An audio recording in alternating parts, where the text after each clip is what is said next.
Hello. How's everybody doing? Can you hear me? Let's start with that. Can everybody hear me? Yes, thumbs up. Anybody? Anybody? Thumbs up. Laura was first. Yes, yes, yes, yes, yes. Awesome. Welcome to another live stream. Happy Tuesday. It's 1 o'clock Eastern. It's 2 o'clock here in Halifax, Nova Scotia, just outside of Halifax in Nova Scotia, Canada. If you're not from this part of the world, then welcome. If you're new here, if this is your first live stream ever, let me know in the comments. I'd love to know. Because I get new people every week, and it's awesome. So yeah, again, if you're new here, welcome. If you are returning, then welcome back. My name is Rob the Maritimer. The Maritimer is not my last name. Moore is my last name. But yeah, I like boats in the ocean, so I'm a Maritimer, and I live in the Maritimes. So yeah, today I thought we're going to go through the chat, see who's all here, and see if you have any questions. So we'll go through any questions. I'll answer any questions that you have if I can. If I can't, I will let you know that I can't. Or maybe we'll try to find the answer together. What else? Free stuff. So again, this is mostly for people who are new. I have a couple of free tools that you can download. There are links to them are in the description below. I've got a free YouTube stats tracker. That's the spreadsheet that I made that I use to track my channel's progress. You can use it to track yours if you'd like. What else? There's a free community you can join called Creators Cove. Over 40 Creators Cove, but you don't have to be over 40. But most people are well over 40 who are in there. That's free to join, link below. What's the other thing? Oh, there's a free guide that you can download, and that kind of walks you through. It's like a bullet point form of all the steps I take when I make my videos, when I make my indoor videos. So I made that guide before I even started doing my walk and talk videos, which I do mostly now. Mostly I've been doing walk and talk videos. I love doing them.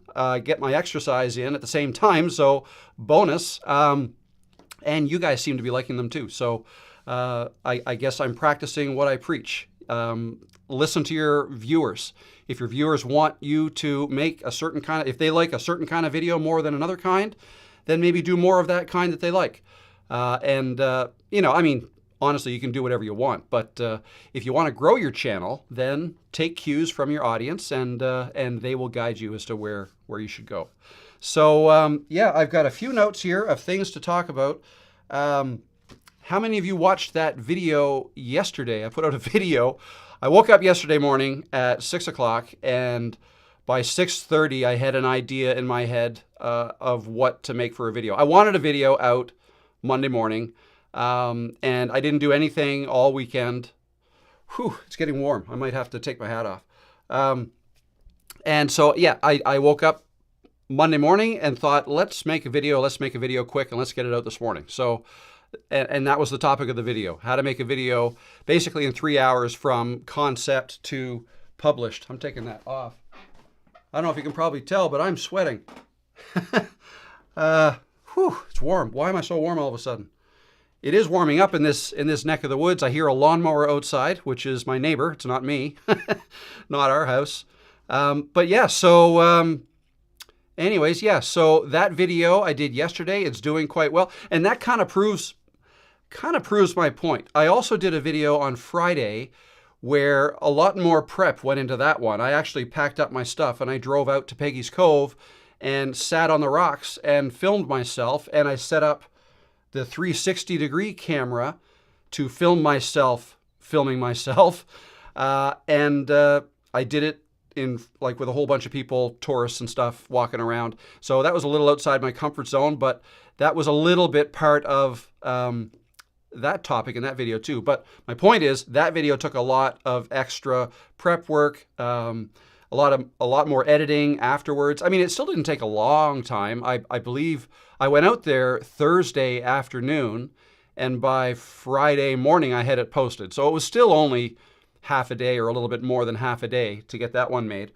But my point is, you can spend a lot of time on a video and make it as perfect as you possibly can, maybe sometimes days or weeks even, Or you can just bang a video out in 3 hours if, you're clear on what you want to talk about. And, the one that took you hardly any time might even do better than the one that took you all kinds of time. Okay, that's the way it goes sometimes. Now, if I look at my stats, those 2 videos are performing around the same. They're about the same. Friday's video is a little bit ahead of yesterday's because it had a 3-day head start.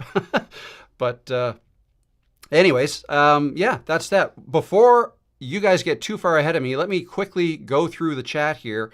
And then what I'm also going to talk about, problems I had with my DJI mic and how to avoid it. I want to talk about that. Stepping out of your comfort zone. I just talked about that a little bit, but I'll talk about that. Not every subscriber is a super fan.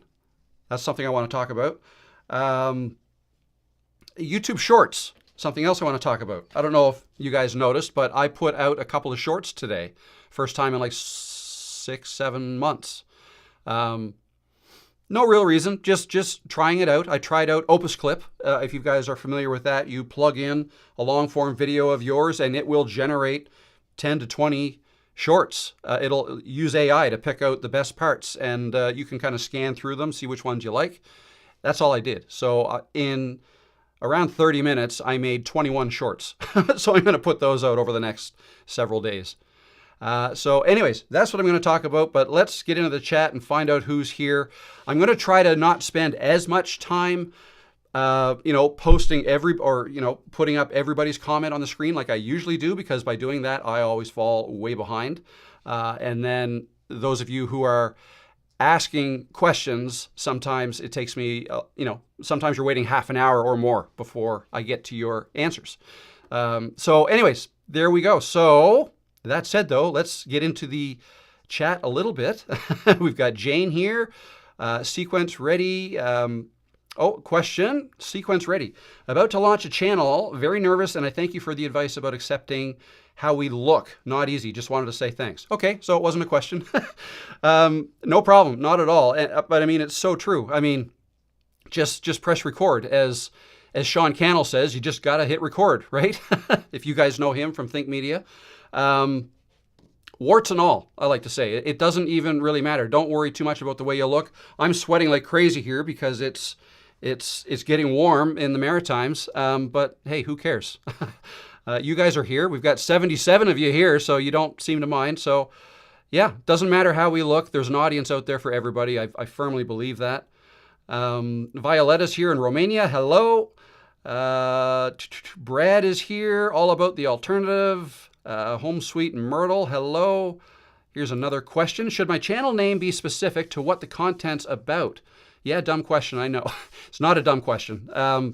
And for those who might be new, I basically take beginner questions because I myself don't consider myself an expert in any of this. I'm just here to kind of guide you along and help you know what I know, right? As I learn stuff, I share it here. So there's no such thing as a dumb question, but let me answer. Should my channel name be specific to what the content's about? I don't think so. It doesn't have to be. It can be. There are successful channels out there that, they use their brand and they brand their channel around their brand, right? I mentioned Think Media. That's one instance, right? That's not a person's name. That's a company name. That's the name of the channel. But then you have other people that use their full name. Ali Abdal is an example, and people come to know who he is. I'm using kind of a hybrid. I use my first name in my channel name, and then the Maritimer, right? I personally think it's a good idea to have your first name in your channel name.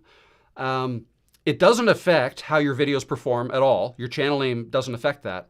But what you want to do is you want to pick something that's easily remembered. Right? If somebody has watched one of your videos and maybe they've lost the link and they want to try to find you again, if they know your name, it might help. If it's a channel name that's easy to remember, they could search for it.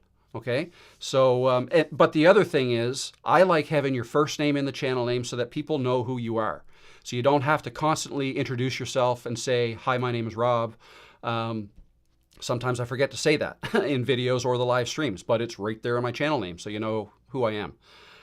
So it's whatever you want. It's a personal preference thing, but yeah, I like putting the first name in.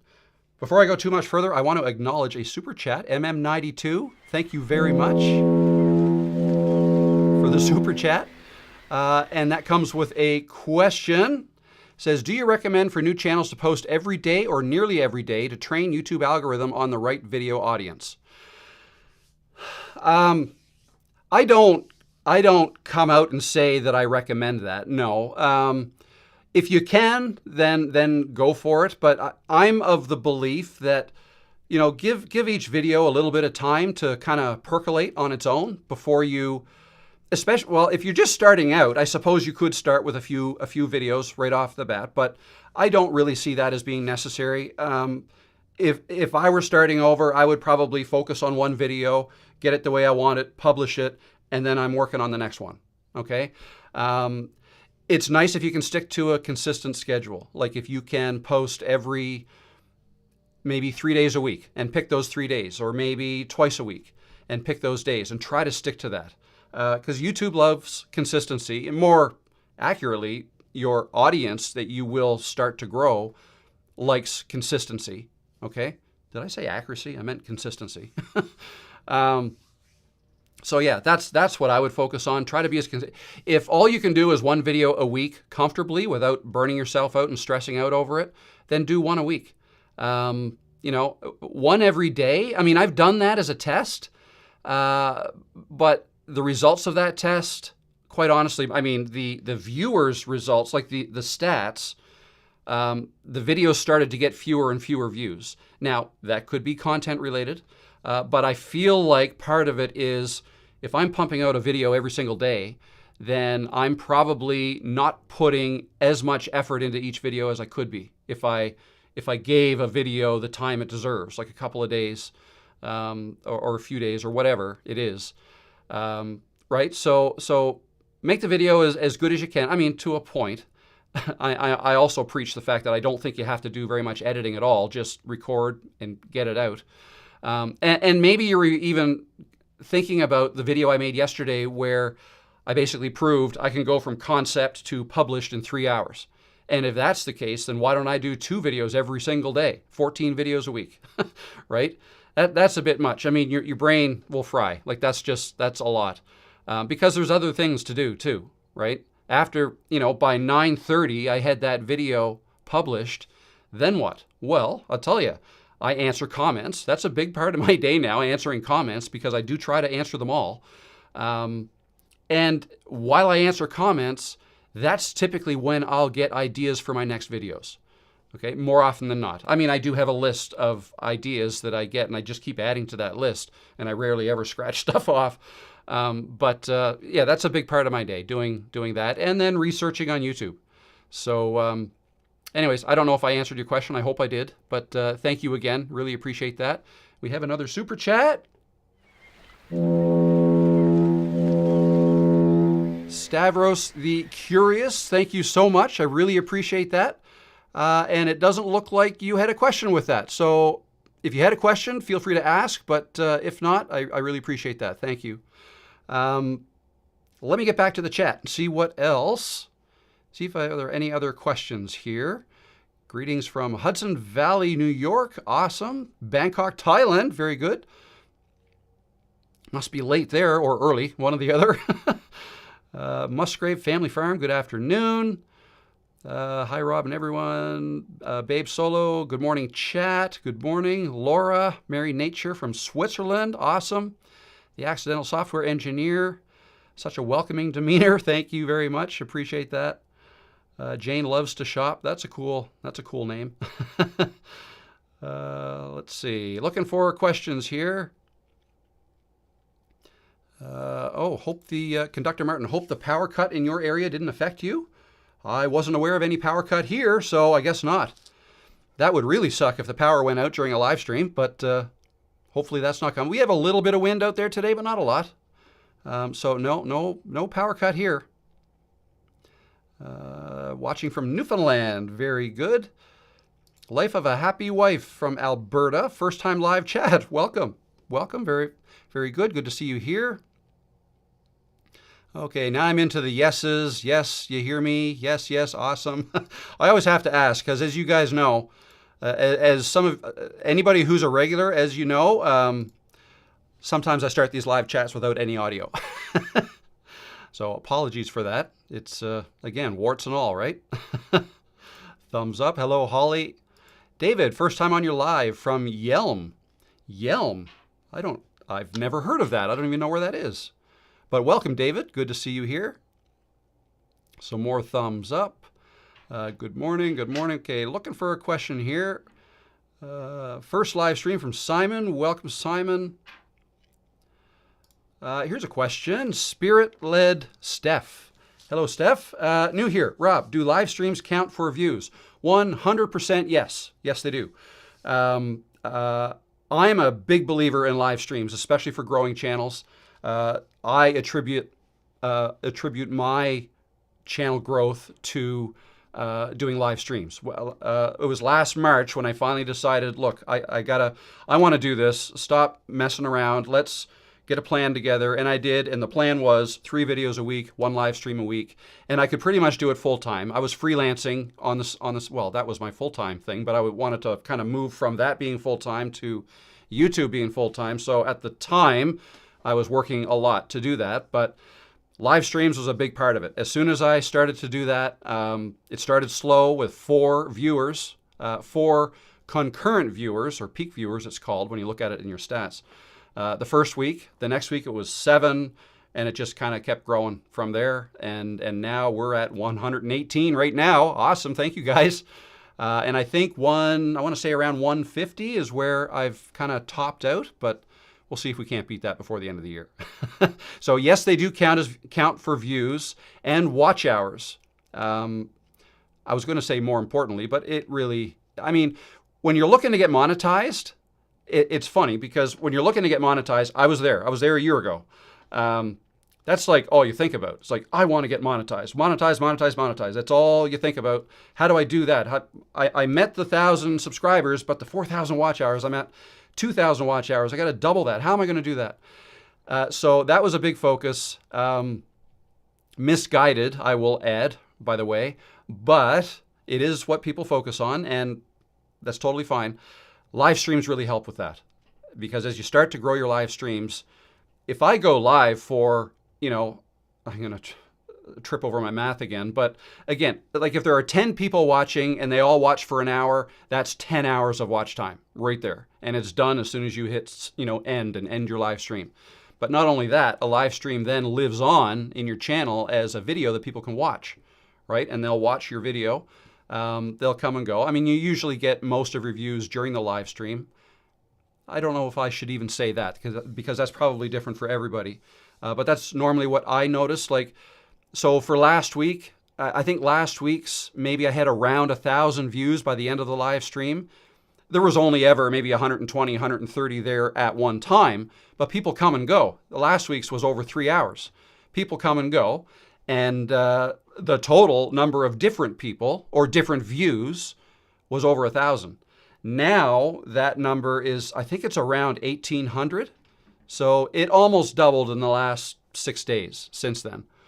So yeah, people keep getting views. The thing to keep in mind though is once you are monetized, or not the only thing to keep in mind, but one thing to consider, I'm monetized now. But when I do these live streams, I do not turn monetization on these lives, because if I did, I would be interrupted by ads so that YouTube can show you an ad. And then when that ad's over, you come back, you would have missed what I was talking about. Okay? So because of that, I wait till this live is over and then I turn it on so that if people watch it on the replay, then ads will display and I can earn some money from that. But when ads are displayed during the video on demand, like if on the replay, I'm paused while the ad is playing. So you won't miss anything. So anyway, that's how that works. Once again, a long-winded answer, but I hope that helped. Hello from Germany. I'm in Oklahoma. Hello, Joe. Home Sweet Myrtle has a question about audio improvement in Audition. Okay, I'll see what I can do. I use an XLR shotgun mic. Okay, as do I. Like you. Let me just read your question. I use an XLR shotgun mic like you for my office studio and DJI Mic 2 for the field. Non-treated space. Suggestion for audition sound improvement. Okay, so I'm going to tell you exactly what I did. All right, so 3 to 4 years ago, when I got into Audition, I had it. I had the Photoshop and Audition, the Adobe Suite, Creative Cloud. I don't have that anymore, but I have, because I've never really got into. I didn't like Premiere Pro myself personally, and Photoshop I could never get a handle on that. I use Canva for my images. But Audition, I got into using Audition, and somewhere along the line, I learned how to use it to improve the sound of my voice. And it was when I was doing voiceovers for gigs in Fiverr. I was making tutorial videos for clients through Fiverr, where I had to use my voice. I never showed my face. My thing was always, if I'm going to make videos with my face in it, it's going to be for my own channel. So I never did the whole, anyways, I only used my voice. So, but I wanted my voice to sound better, okay, than I was getting out of this mic, and another mic that I used before that. So I learned Audition, or rather than say learned, I started going on YouTube to try to figure out how to enhance my voice. And I found, and I'm not going to be able to remember, I want to say it was VoiceOver Angela. She's somebody who does live streams on creating audiobooks and doing voiceovers, but only that.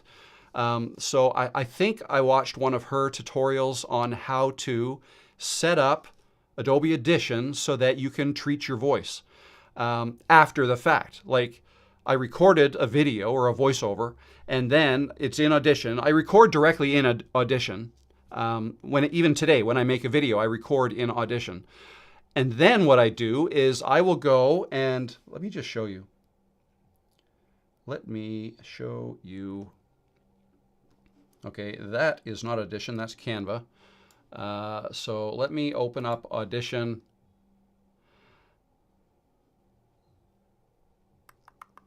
Takes a bit of time. Okay, here we go.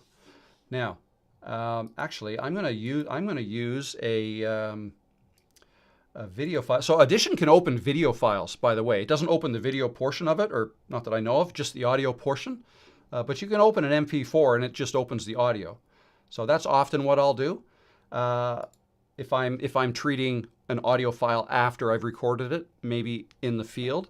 So this same process I'm going to show you, I do for audio that I record from this mic here in my studio, but also from my DJI mic that I use when I'm recording outside. Okay, same thing. I bring it in here. So let me go to here, bring it down here so I can show you what I'm doing. I'm looking for an audio file. This one here. No, oh, I'm in the wrong place. All right, let me go back up here. How I make my videos fast. Okay, this was yesterday. And again, I don't know if anybody caught this, but I forgot to do this process in yesterday's video. If you noticed, you could really hear my footsteps yesterday.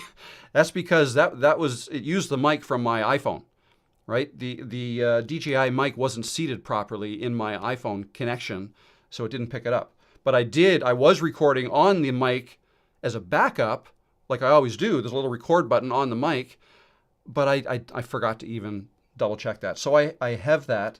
But anyway, let's go, where am I going here? Recordings. This one here. This is the audio file from DJI, from my mic. So let's bring that in here. I'm just going to drag it. There it is. Let me get this out of the way. Now we can play this. It looks like these were some false starts here, and this is where I really started to get going. If I told you that this video here, I got up this morning at 6 a.m. Okay, let me just play that back a bit again so that you can hear what it sounds like. I don't know if this is going to do it justice, the audio, but I'm thinking you'll be able to hear the difference. Time to make a good quality YouTube video. What if I told you that this video here, I got up this morning. Okay, that is the file. What I'm doing now, or what I do now, is I will go up to my favorites, and I'm going to go to Rob Voice 2021. That's when I created this macro, basically a series of steps that's going to happen. So just watch this. When I click this, going through dynamic processing, I can't read them all, but boom, boom, boom. There's 5 or 6 different things. Now let's listen to what it sounds like. Quality YouTube video. What if I told you that this video here, I got up. Okay, sounds a little bit better. Now, can I show you what I did here? Effects rack. See, the thing is, I don't know this program enough to show you what I did because it was 4 years ago that I created that effect stack. And I don't really want to waste too much time looking for this. I know it's here somewhere. Let's see now, where am I?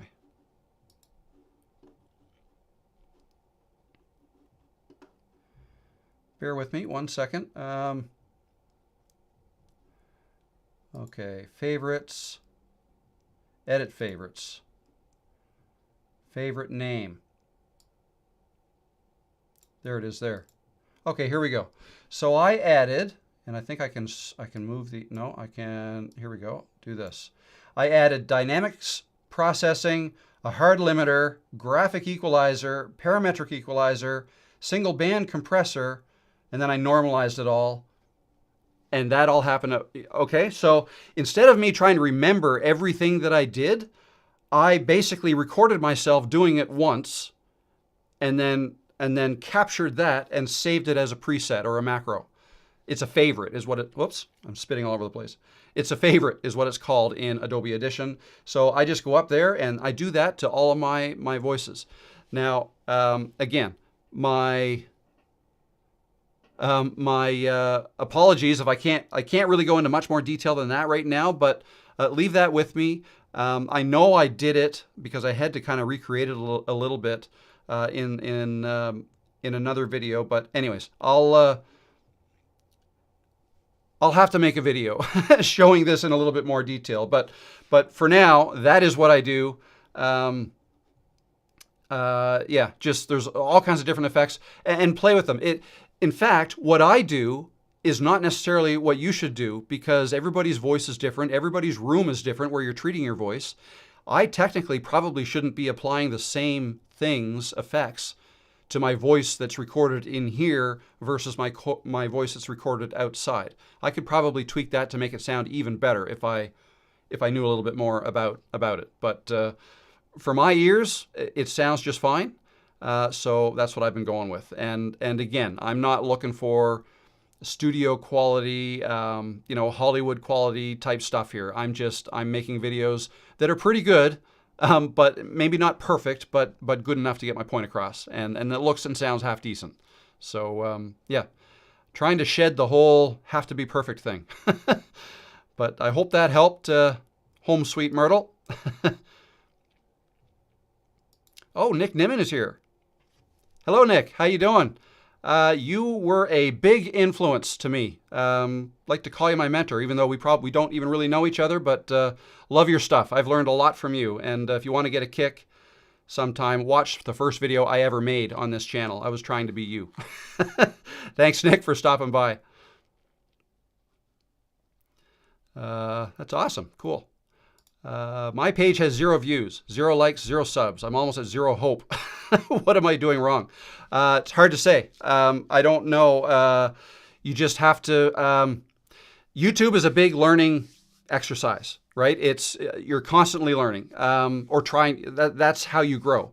You have to post a video, evaluate how it's doing, try to figure out what could be done better, and then take those lessons to your next video and try to make that video even better.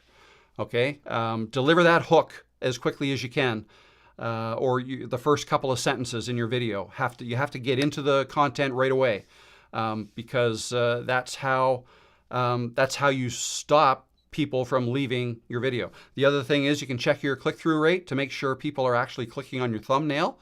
If your click-through rate is low, like 1% or lower than that, even 2%, then people aren't clicking your thumbnail or your title. So your thumbnail and title together, maybe do some work on that and learn how to make better thumbnails and craft better titles to get your click-through rate up. And then, yeah, that's the main thing. Thumbnails, titles, are measured by your click-through rate, and then your average view duration, keeping people watching your videos for as long as possible. That's another very important thing, and that basically will tell you how good your content is. Are people sticking around? And if they aren't, then try to think of what you can do to make them stick around. And one of the other thing I wanted to say is, because people sometimes ask me, how long should I make my videos?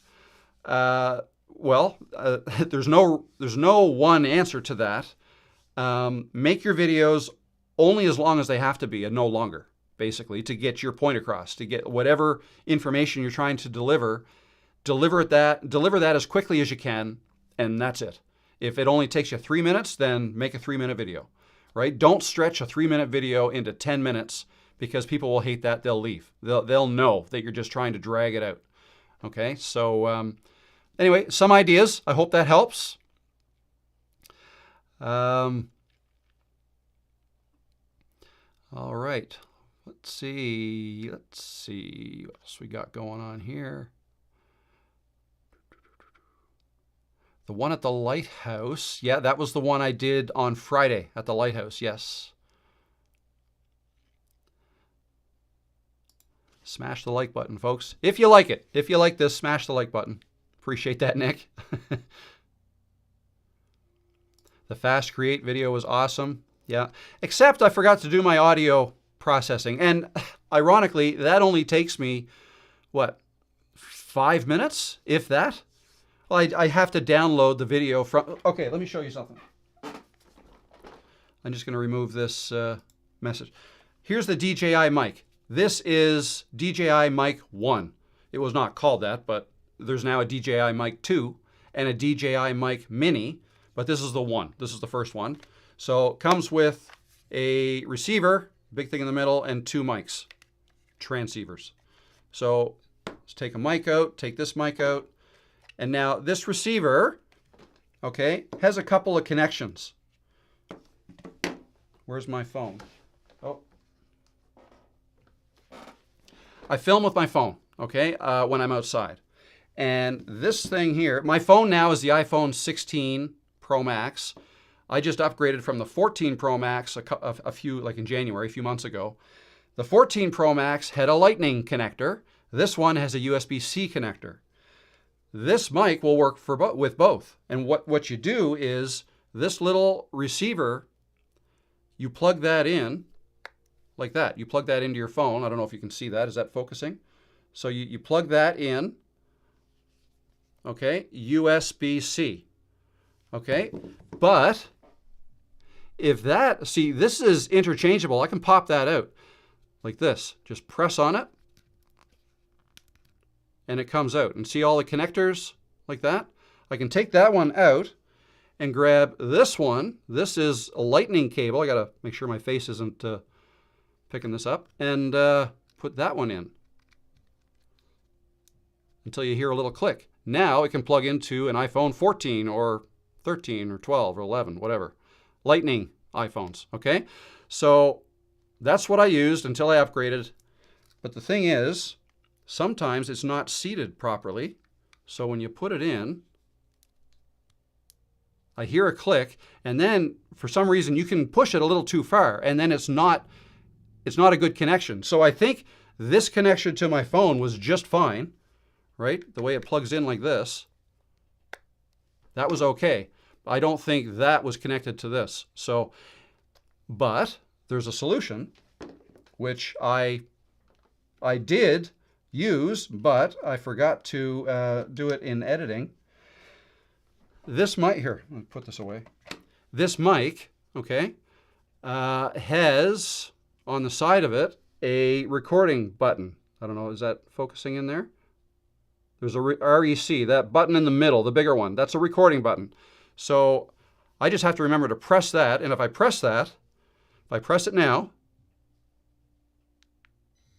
there, a little red light comes on, so I know it's recording, and then if I press it again, and I can feel it vibrate, like one vibrate for on, and two vibrates means it's stopped, okay? So that way I don't have to always try to look at it because it's attached down here to my shirt. I recorded on this, and then what you do, there's a little USB-C connector there. Okay, I just plug that in right there. I plug that into my computer, and I can download that audio file that you saw me move into Adobe Audition. I just forgot to do that. So anyways, it would have taken me 5 more minutes. I forgot.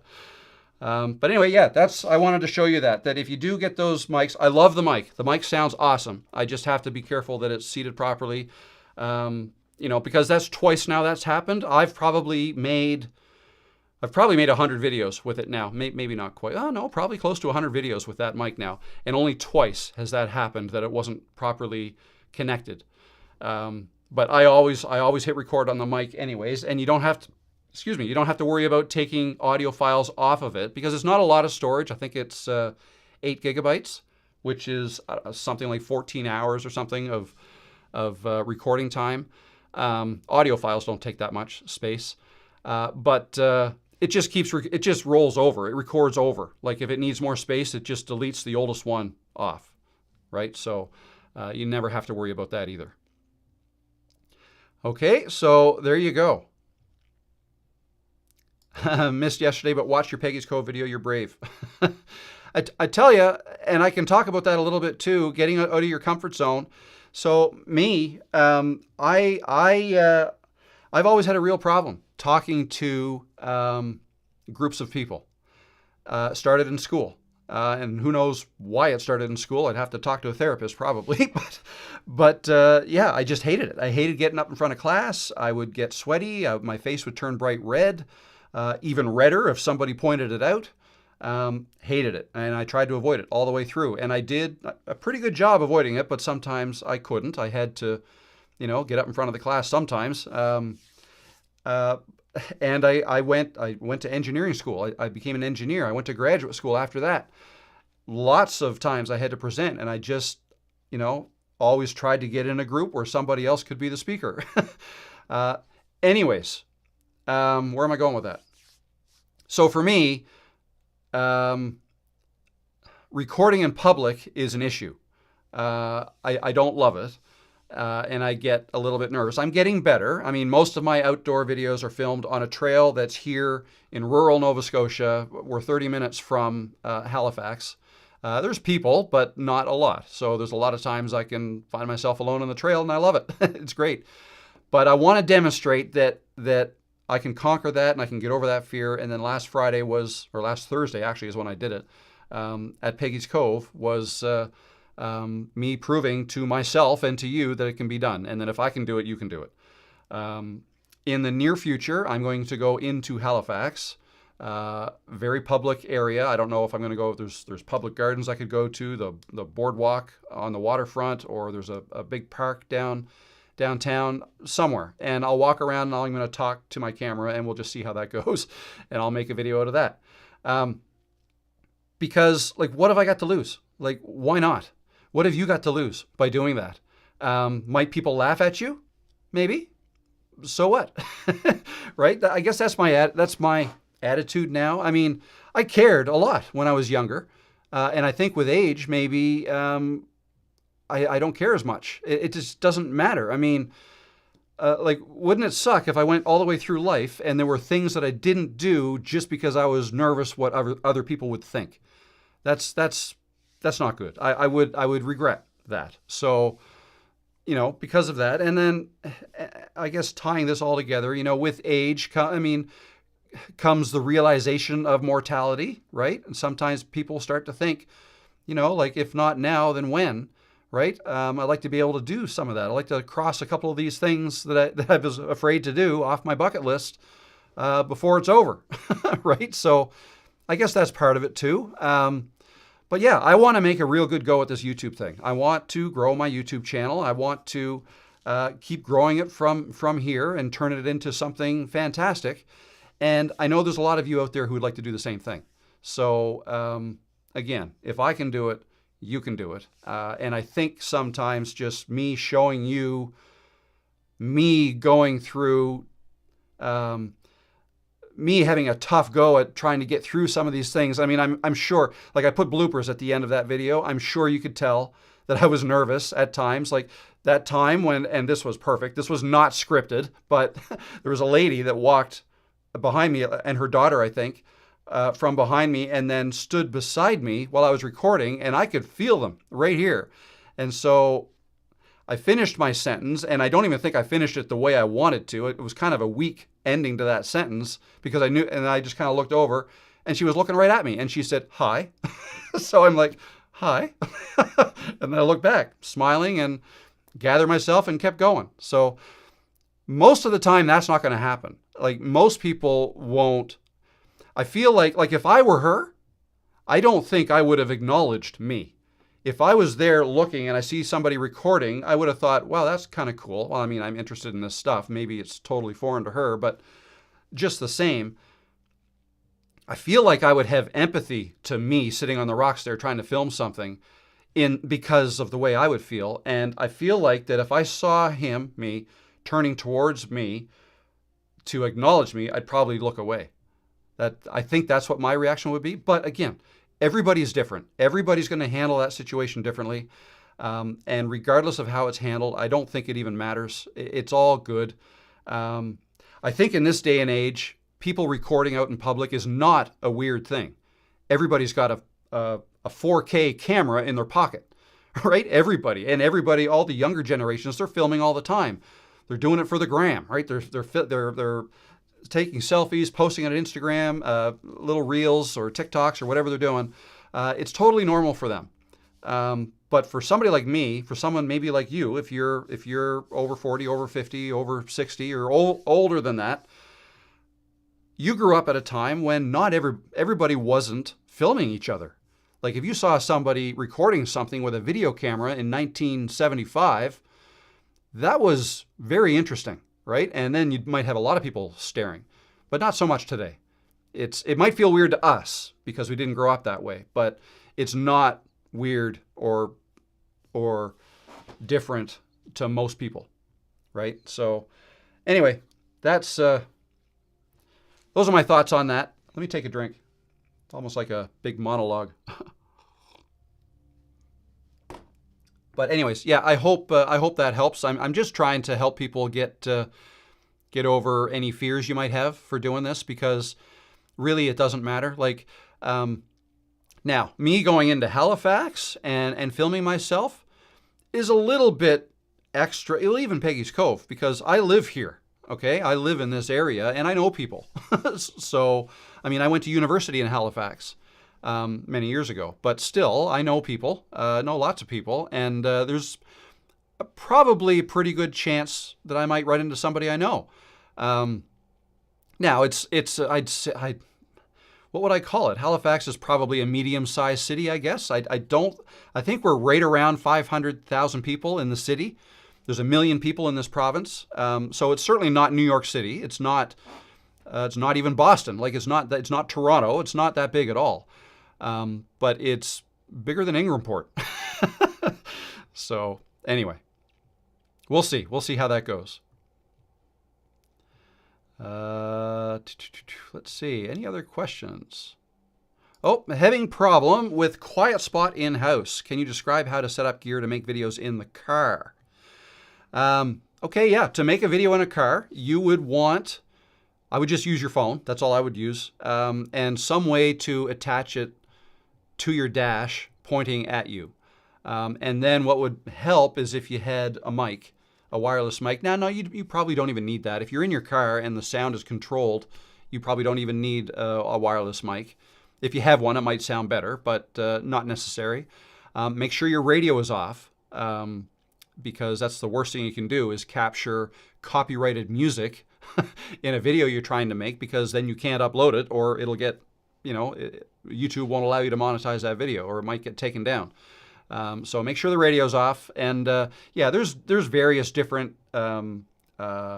ways you can attach your phone to your dash. There's some suction cup type things, some things that'll mount into the grill of your air conditioner, things like that. Don't do what I did. So I've only done it once, and it was that video for on Friday, driving out to Peggy's Cove. The very first shot of that video is me driving in the car. Where is it? I had my phone on this, and I was driving like this. I don't know if you can tell, but I just held it off to the side like this. I was driving, and I got it ready, and I did this, and then I went and I drove just like this, holding it in my hand. I'm not advocating for that. Again, it was kind of a rural road, not a lot of people around, but still, not that safe. So don't do that.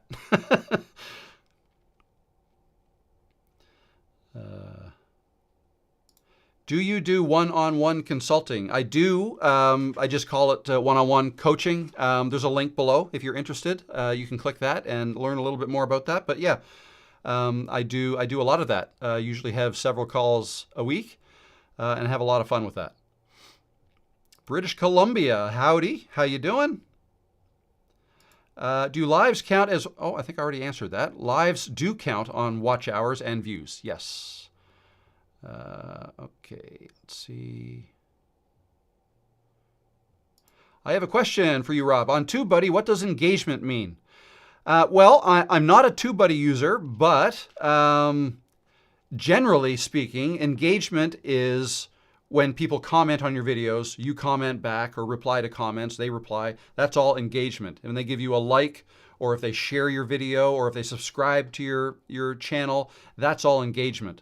You know, back and forth conversations and things like that. It's all engagement, and it's all good. The more engagement on your videos, the better. The more YouTube likes it, and the more they may push your video out to more people. So you want people to do that. You want people to engage. You can publish a video right after you make it on your phone. Not every video needs to be run through editing. You're absolutely correct. You are correct. I've never done that myself, but you certainly can. You can publish right from your phone.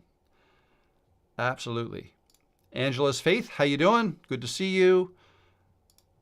I just remember Popeye, I am who I am. Yes, that's right. Popeye and olive oil, wasn't it? All right, let me look for another question here. Oh, how do I make lighting the room consistent? Tom. Yeah, lighting is super important because with bad lighting, you can make a really good camera look like crap. But you can also make a crappy camera look really good with good lighting, believe it or not. So yeah, it's super important. What I've got going on in this room, there's a big window right here, which I have blacked out, okay? Those are blackout curtains. It's the only window. My door is shut, so basically, with these lights all off, you wouldn't see it. I mean, it'd be pretty dark in here, almost pitch black. So that's because I want to control the lighting. So I block off the window, and then I turn my lights on. So generally speaking, you'd want one main light like here, a little bit off center, a little bit up, called your key light. Mine is here. And then you've got a fill light on the other side, which is not that necessary. If I turn mine off, right, that still looks okay, a little bit more dramatic. I'm a little darker on this side, but I've got that on. If my key light was off, that's that one. That's a little too dark. That's the one that's set brighter and is a little bit closer to me. And then you can have a what's called a hair light or a rim light up above, things like that. So that's controlled. If you're outside, you have no control. Okay, so but there's some things to consider. If it's a sometimes cloudy, sometimes sunny day, that's horrible. That's horrible to deal with. Just set your camera on auto and just let it correct for everything, like auto white balance and all these things. That's all I ever do anyways, quite honestly. Yeah, because if you set everything for a certain lighting condition outside and then the sun goes away and it's cloudy, then you have to set it all again. And if the sun is constantly coming and going, that's a nightmare.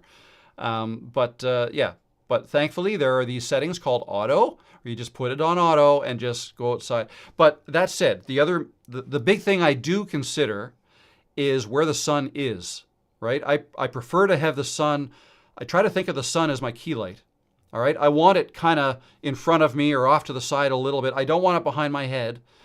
Sometimes that can't be avoided, but what it will mean is that my face is in a shadow. It's darker. Everything else is lit up around me. Sometimes, I mean, it's not that bad. If you're walking around in circles somewhere, then you're going to see some of both.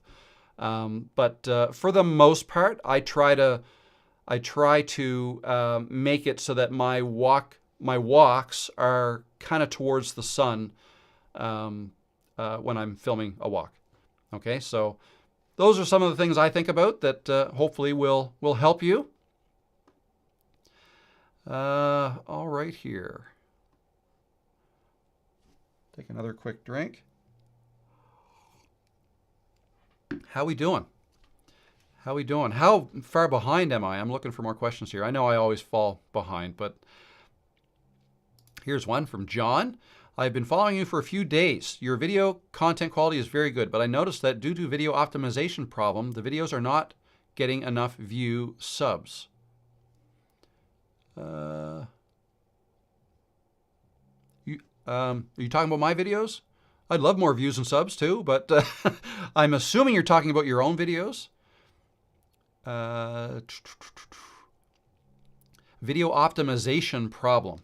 I'm not sure what you mean by that. So sorry,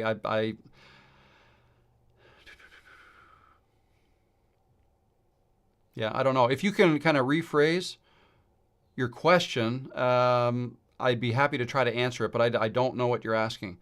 Due to video optimization problem. Yeah, I'm sorry. I don't know what you mean by that. I'm going to have to move on. I'm sorry. Yes, I'm doing YouTube full time. Yes, I am, and love it. It's a lot of fun. A lot of fun.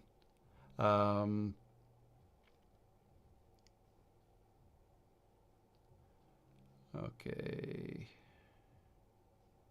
Added 10 ideas to your list this week. That's awesome. Oh, still having trouble with the YouTube watermark in the bottom right corner. I have one made, then putting it in the studio watermark. Still nothing.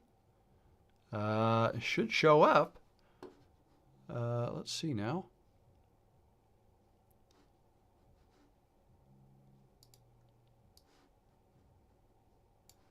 Here, let me move that out of the way.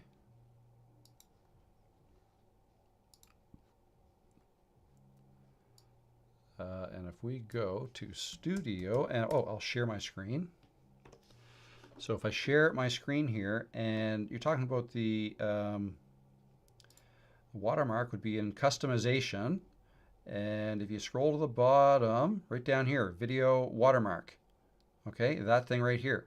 You can click Change and upload your video watermark there. And then when you're finished, you're going to have to click Publish up in the top right. Okay, maybe that's the step that you're missing. It could be, but that's make sure you do that, and it should. I don't know why it wouldn't save. How do I get it? Content ideas, mostly from you guys. Honestly, from you guys here in the chat and in the comments. I'm always answering questions in the comment section of all my videos. I get a lot of ideas from you guys. Also while I'm editing videos, if I'm editing a video and if I feel like the video I just made, I forgot to say something or something could be explained a little bit better, I'll make a note of it. Say, oh, I should have mentioned that. And you know, that's honestly, or just watching other YouTube videos, right? I quite often will watch other YouTube videos in my own niche, right? I made a video a couple weeks ago on people that I like to follow and watch their videos. Nick Nimmin, who was here earlier, maybe he's still here, is one that I recommend you check out because he really knows his stuff. And I get ideas from those channels as well. If I see somebody in my niche that makes a video that does really well and I haven't made a video like that yet, then I might do my take on that, right? A similar title, similar. My thumbnails are my own thing. I don't usually. But I'll get ideas for titles. And then what I do, when I have kind of a rough idea, I open ChatGPT. And I swear to God, I probably ask it 20 questions at least every single day. And we chat, right? This is what I want to make a video about. Can you give me some title ideas? And it will. And if I say, I think I like this one with this, like I might even take a hybrid, maybe some of this title, some of that title. This is the title I like. Can you help me with text that I can put on my thumbnail? It'll give me that. I never ask it for thumbnail ideas except for what text to put on my thumbnails, because I've made the decision that I want my thumbnails to have me on them and to pretty much just be a screenshot of me in the video. If it's a walk and talk or a sit and talk or that type of video. I like it to, I like it if the thumbnail, if what you see in the thumbnail matches what you see when you click the thumbnail and start watching the video. I like those two images to be as close as they can to one another. But I will scrub through my video to find a facial expression that I like the most, I guess. But I guess I like the continuity between thumbnail and video. So, and I like the branding aspect of putting myself in all my thumbnails. Okay, so that's how I do that. And yeah, ChatGPT. And then I'll plug it into, like when the video's uploading, I'll enter in the title, and then there's like a vidIQ plugin that I've got in my browser that will help me. It gives a score of my title, and I'll try to get that score a little bit higher by just modifying a few words, or sometimes I'll put capital letters on an emphasis word, things like that. So that's kind of my process. Oh, first time here, Mandy. Hello, Mandy. Good to see you here. How do you see what the average analytics for a small channel are, like views, click-through rate, etc.? You do that in your analytics. So if you go to, actually, why don't I'm just going to switch accounts here because I do have another channel that's not as much YouTube related, but for extra stuff that I think about I want to talk about that doesn't fit on my main channel, it's this channel. So, but I can show you in here. So like here's a video I put out, 8-9 days ago. So video analytics for that video. Sorry, let me back up. The way you would find it, you would want to go, you can either go to the analytics for your channel as a whole or video by video. I suggest looking on a video by video basis. So the way you do that is you go to content, and then for whatever video, you hover over it, and then you go to this second icon here. If you hover over that, it says analytics. You want to click on that. That'll show you the analytics just for that video. So here it is, and it's been 8 or so days. Now for click-through rate, where's that, up here? Yeah, so reach, it's right here, 3.7, and you can click on this and see how it went. So most videos that I've seen, the click-through rate will be higher initially and then will fall back down. Typically because the first people that see your video are your subscribers. They're notified that you have a video out and they'll go watch it. And then later on, it's less subscribers and more other people that YouTube is trying to push it out to. So 6.8%, and then it was down to 3.8, 1.8. So not great. Again, I haven't spent a whole lot of time with this channel, but that's where you find that. If I just back up here, back to the overview tab, for average view duration, you scroll down here and you want to look for this graph here. And specifically, 67% of viewers are still watching at around the 30-second mark, which is typical. So typical for me. So yeah, and then you want this basically to stay as high as you want for as long as you want. So this is basically saying that by the end, 22% are still watching. The average percentage viewed is 35.6%. On average, people watch 35% of this video, or 5 minutes and 28 seconds. This video is 15:24. Okay, and yeah, if you ever see any spikes or dips, you can put the playhead there and play it. Posting. You have to enjoy. Right, and you can try to figure out why it's spiking or dipping. But yeah, that's how you find that, and you find that for every video. Right? If we go to this video here, this is one that's done the best on this channel. If we look at that, see, it started off kind of normal, but over time it's picked up speed. The average view duration here, 69% after 30 seconds, above typical, so that's a good sign. Only 32% viewed, so it kind of dropped off more than the last one actually. And then if we look at click-through rate, we go to reach, and it jumped to 13% right off the bat, and now it's been 2 to 3 to 4, close to 5, over 5, up to 6%. So that's not bad. So these numbers, you want to, it's hard to say from, to every individual what a good click-through rate is or what a good average view duration is. You really have to compare it to your own self, your own videos. That's the way I look at it. Like, because somebody else might be making videos that, the click-through rate is regularly 8%, like all the time. It starts off at 15, drops to 8, and settles way up there. If they then make a video that is, 15% click-through rate, which is phenomenal, that video that's one good positive metric, may do better than his videos normally do, right? So that's kind of the way to look at that kind of stuff. All right, so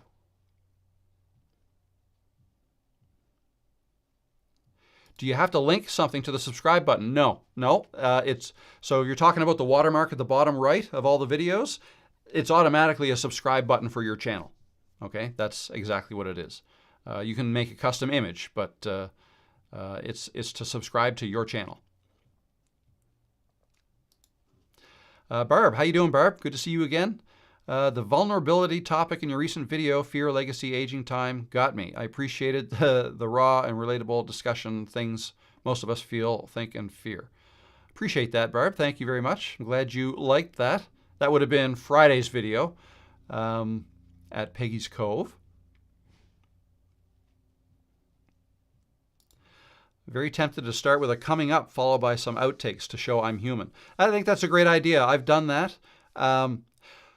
As far as outtakes, you want to be careful because, again, that first 30 seconds is super critical for maintaining people, for not losing viewers, okay? So you got to get into it. The only time I usually ever, let me back up a little bit. When I make a video, I spend a lot of time, like if I'm going to go outside and do a walk and talk video, I pretty much will have it straight in my head what I'm going to talk about. I'll have a cue card written out. Yes, I'm from Canada. Written out like this, okay? So this is how I make videos fast.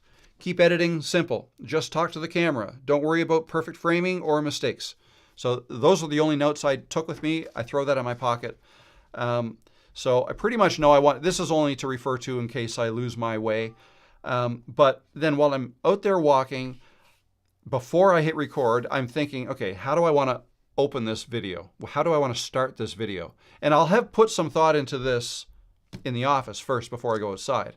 If I have no idea, then I want to get a good idea. What's a good opening line, an opening hook, or opening sentence or two? You want to get people right away. So I spend a lot of time on that.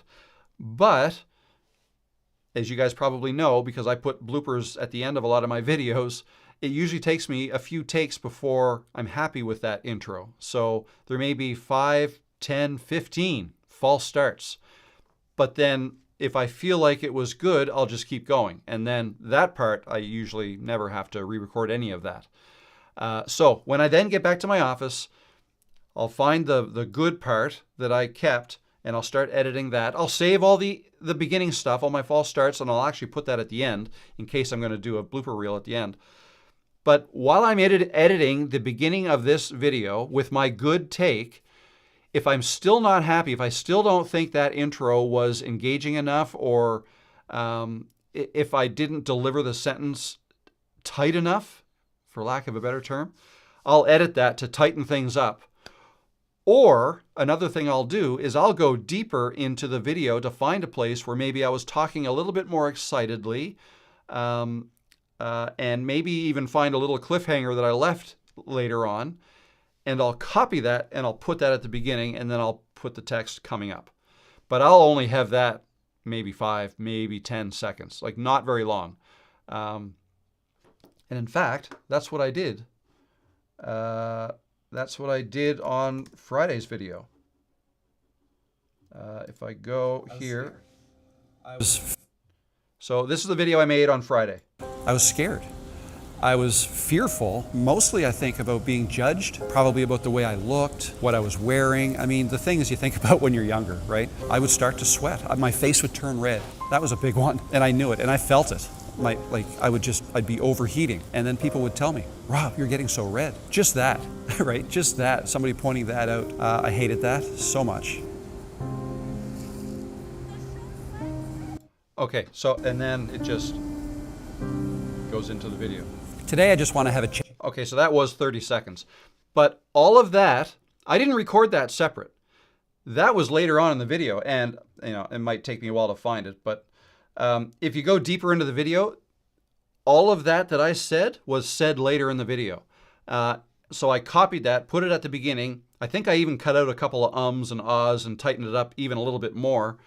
And I just added B-roll because I filmed myself when I was driving out there and took some shots while I was out there of the ocean and stuff. And I made that 30-second intro. So things like that take time to make. But yeah, that's an example of something you can do with the coming up. What I was going to say, what you want to be careful with is if you put too many bloopers at the end, if you put too many bloopers at the very beginning, you may lose people because you're not delivering the information yet.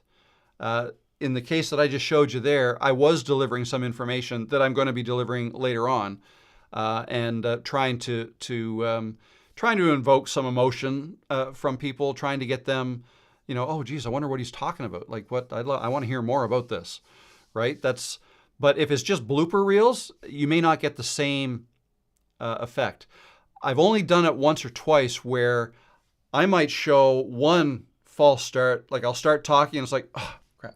And then I'll add a little funny, like a little rewind noise and maybe some, the color bars pop up and boop, and then it starts. But if I do that, I've done it again once or twice, maybe 3 times, that was maybe only 2 or 3 seconds. And then I started. And then I might add the words as I'm starting, more bloopers at the end, right?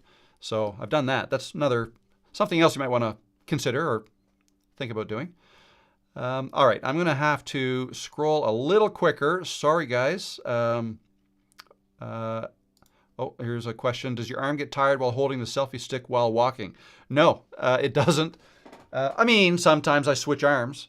But other than that, no, it's fine. It's pretty, there's this. I got a new one. Where'd it go? Oh, it's using it down here. I got this new one because it's also a tripod, right? Well, so is this, but it doesn't go high. Like this is just on the ground. This one goes super high like this, right? So I like that. But you can collapse this like this and put your phone like this, right? So this is super light. This is actually even lighter than this. So it's just, I've got options now. I've got the 2 options, depending on where I'm going. This little tripod's not going to work well if I'm on the side of a hill and there's no level ground. But anyway. But no, arm doesn't get tired because the stuff I'm using is light. If you had a DSLR camera and a gimbal and stuff like that, then you're adding weight and then your arm's going to get tired. So there you go.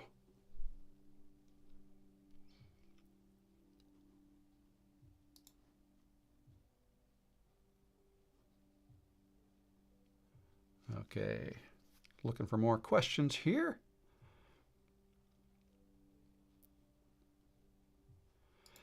Hey Rob, have you engaged in any brand deals? And if so, what has your experience been like with that? I have. I've done 3 videos now for a company, brand deals. Actually, it's a company that represents a couple companies. So it was Surfshark and Saily. And yeah, my experience was good. At first, I was thinking, because I make my videos pretty quick. Like again, the one yesterday, I decided what I was going to do in the morning, and within 3 hours, it was published. Well, if you're going to put a brand deal in there, that's a little bit extra filming. You'd have to film the ad portion. It's a little bit extra work because I then will use a teleprompter to make sure I say what I want to say. They will give you some ideas as to what they want included, but then I ultimately write the script, but then I send it to them for approval, right? The concept, I want their approval on that. I'll even send them the video for approval before it goes public, right? So there's extra steps involved. And there's a cost to that for me. So I was starting to wonder, geez, like, is this even worth it? Like, do I want to, like, sure, it will become worth it. The larger my channel gets, and the more money I would make from brand deals. But initially starting off, you want to be careful. I get a lot of requests. I think most of them are spam anyways, or scams. I get a lot of them, like daily. I'll get half a dozen every day. Of people want, and a lot of them are AI type tools that I don't use. So I'm not gonna, I don't want to promote anything that I don't use myself, or at least believe in. Okay. So there's that. What else? Yeah, you have to be careful. You have to be selective. So I guess that's my experience. I can't tell you how much I earned. That's part of the agreement. You can't disclose that, how much you earn from brand deals, but you probably know that. You have to kind of do that math. You have to grow to a certain point where it becomes worth it. You just have to decide that for yourself. Make sure they're legit before you go too far. Again, there's scams out there. Some people that are going to ask you to click something that you probably shouldn't click because it might not even really be them. Actually, I don't know if Nick's still here, but I watched a video of his recently where he talks about a scam where somebody was asking him to click something, or I don't know if it was him specifically, but he was talking about this. He knows about it. It was somebody misrepresenting a company, saying they were representing a company, but they're not. Okay. And the danger is you could end up giving up access to your account. And as soon as you lose access to your YouTube account, then somebody can get in there and, do stuff that's against the rules, right? And then they'll get your channel banned almost immediately. And then you can't get it back. Maybe there's ways. I don't know. I don't want to go down that road. So be careful of stuff like that. All right. You see, I know I'm skipping over some questions. Sorry about that, but there's a lot of questions today, which is great. What do we have? 132 people. That's awesome, guys. Thank you very much.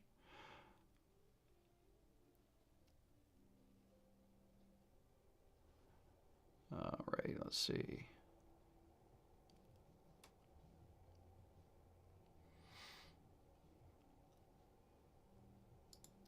I'm terrified that I'll get no views when I start posting and I'll waste my time. I have 29,000 followers on TikTok, but it's totally different platform, different types of viewers. 100% it's different. Different type of viewers. People on TikTok their attention span is maybe 15 seconds? Whereas YouTube long form videos, much longer than that. Totally different business model, and totally different things to think about when you're creating. But I clicked on yours because I wanted to address the fact, terrified you'll get no views. That's okay. That is totally okay. And I don't know if you were referring to live streams, but I'm going to talk about live streams a little bit because that's what I'm doing right now. And but when I started, you get no views. Now, when I talk about when I started a year ago, when I went with this plan and to really make a go of this channel, that was March of last year. My channel wasn't brand new then. It was 3 years old. I had been kind of hit and miss, right? I'd go a month and make 9 videos, and I'd go 8 months without doing anything. I also did some live streams. So I want to talk about the very first live stream I did, which was probably 3 years ago. Boy, was I nervous. I was so nervous. In my mind, there's like 1 billion people there just waiting for me to go live, and they're all going to be watching me at the same time. And I come back to the fact that I was super shy and introverted when I was younger, not that I didn't like crowds. Love going to sporting events with lots of people. That's not an issue. It's when the spotlight's on me, that was the issue. And what's that? No, I avoided that at all costs. So in my mind, that's what I was doing when I was going live. But that wasn't the case. It's not the case. It's not the way to think about it. The way I think about it now is, well, being live now, sure, there's 144 people watching me now. I'm laughing about it because if there were 144 people in a gymnasium and I'm on stage talking, I think that's a whole lot scarier than this. Because I'm in the comfort of my own office looking at my camera is really all I'm doing right now. The fact that there's a lot of people watching is great. Scary to some, but not to others. But anyways, I'm getting off track. Don't be afraid of getting no views. Expect to get no views when you first start. That's okay. If you're talking about live, you're creating a video. By the end of that live stream, whether people watched it or not, you've now created a video, because that live now will live on your channel as a video on demand that people can watch the replay of. Now, you can delete it if it went absolutely horrible and whatever, people barged in on you and you just don't want that on your channel, you can delete it. So there's always that safety net. But let's say things go relatively smoothly. You had something to talk about. You talked about that thing, or you demonstrated that thing, and it was kind of a success. End the live stream. Maybe nobody watched, but now it's a video. It'll be the easiest video you've ever edited because you don't have to edit it at all. It's done. It's done. Once the live stream is done, you're done. Video's on your channel and can get views and watch hours, right? So there's that. In case you were talking about videos, if there's nobody watching, that's okay too. The way to think about that is when you're starting on YouTube, the first 20 or so videos that you make are just for you, okay? They're for you to practice. Those first 20 videos, don't think of them as videos that, oh, if I do this to this video, maybe it'll blow up, right? Forget that. Forget that. You're just trying to get better at making videos. That's all those first 20 videos are for. Probably first 50, right? But first several videos are just for you because nobody's going to watch your first video. I mean, yes, some people might watch your video, and there are cases where somebody's first video does really well. But more often than not, way more often than not, your first video is not going to do very well. A main reason for that is you're not that great at making videos yet, but that's okay. Now, you mentioned that you've been on TikTok, so maybe you're better off than most at making videos. Maybe you can do that. So that's a leg up.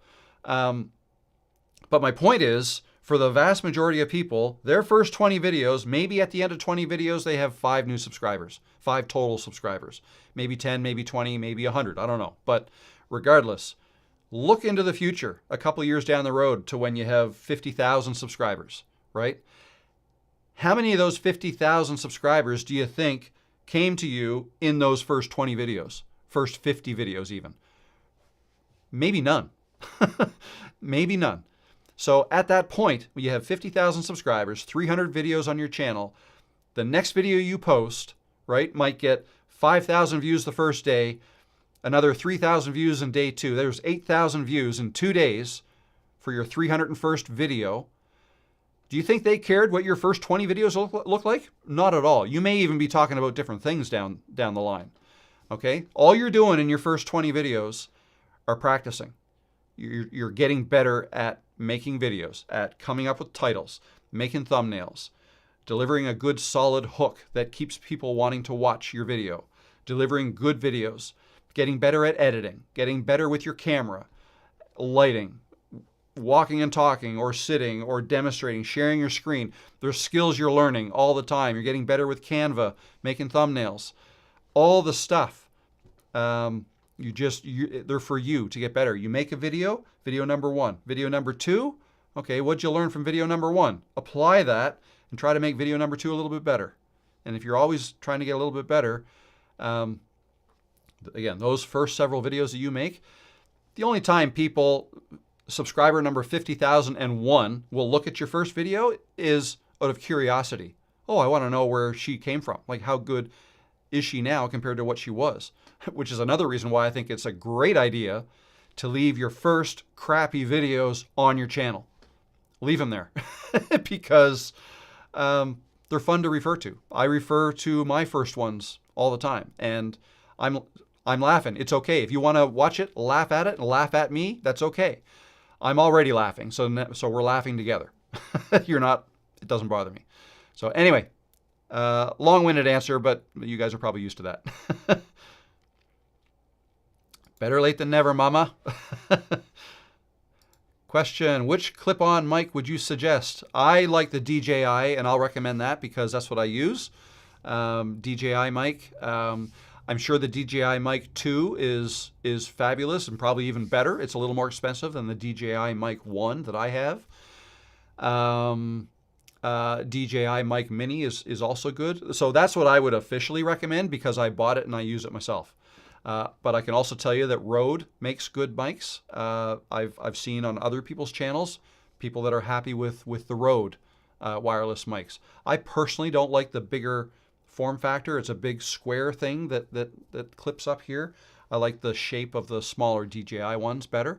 But I can't really speak to the quality of the Rode mics. I've heard they're good too. But I recommend DJI because that's what I use and I love it. All right.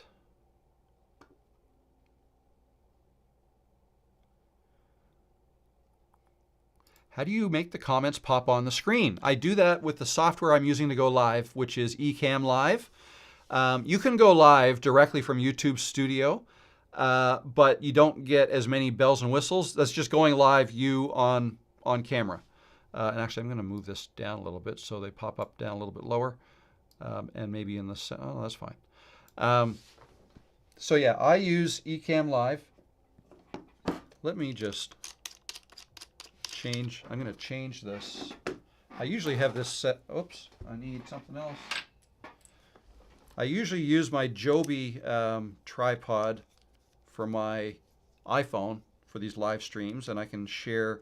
I use it to share my views or like behind the scenes stuff. So let me just put this on. This is my quad lock adapter that I use, by the way. I love that. It attaches to my bike, so I got one that attaches to the tripod as well. So it looks like that. I'll put the camera or my phone on it like that. Open the legs. And now press iPhone. There we go. So now we're on the iPhone, and I will show you. So this is the software. It's called Ecamm Live. And I can see all the messages here. Okay, I can see them, and what all I have to do is click on one like this, and it pops up on the screen. I can click on it again, it'll disappear. I click on that. If I click on the next one, it'll replace it. Okay, so that's how it works.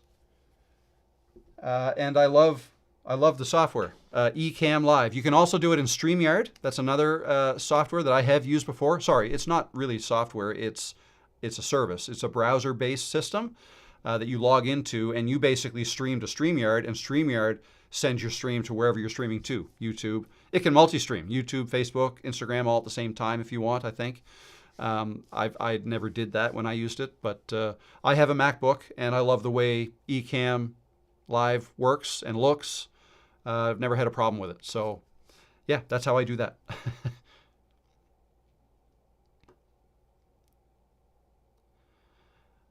Alrighty.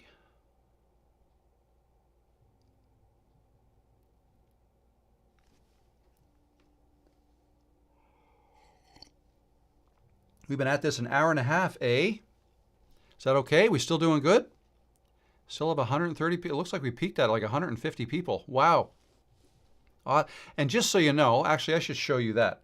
So those of you who are interested in live streaming, let me, oh, I don't have to use my phone. I can just share that screen. So this is what that looks like, the YouTube Studio when you're live. All right. So you get these stats. So there's 131 people, 139 just jumped viewers watching at this very moment. There have been 724 total views. People come and go, right? And the average person has watched for 13 minutes, 49 seconds. And here's a graph of the people. So yeah, and here's all the chats, right? I can go through the chats right over here. So there you go. Just thought I'd show that to you. That's what that would look like if you go live. which I strongly suggest you do if you want to grow your channel. Going live, so I didn't really mention the main reason I think going live is good. I started to talk about monetization and getting monetized, and the fact that live streaming is good for your watch hours to boost them. But I forgot to finish that thought. Remember when I said getting monetized is all most new creators think about when I want to get monetized. I only need this more subs to get monetized, this more hours to get monetized. And I was that way too. But the reality is, when you do get monetized, it's not all like, you're not all of a sudden going to be making thousands of dollars a month right out of the gate. Not typically. Some have, but I think my first check was around $200 for the first month, and that was good. I was happy with that. Some are $50. Well, actually, no. You have to. I believe you have to have earned at least $100 before they'll send you a payment. And if you haven't made $100, then you wait till the end of the next month. Your balance continues to grow, and as soon as it's over 100, then they'll send you a check, right? But you might be making $50 to $100 a month, and that might be for several months before it starts to grow. Okay, so getting monetized, although it's a cool goal to have, and it's nice when you get there, it really doesn't mean that much. And it's funny because the focus shifts. My focus shifted from looking at my watch hours and how many watch hours am I getting every month. Okay, it's doubling every month. That's good. That's good. But once I'm monetized, you can see that you're not going to get demonetized if you keep going the way you're going. Like if you keep posting, it just continues to go up. But then you start looking at views, because it's the views that you get paid for, okay? Not the watch hours.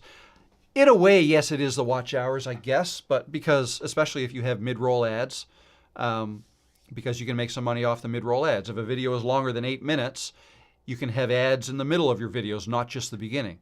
But then you got to ask yourself, okay, if I make a video that's 10 minutes long, there's one mid-roll ad in there, how many people are watching? Like everybody, like 100% of the people are watching at the beginning.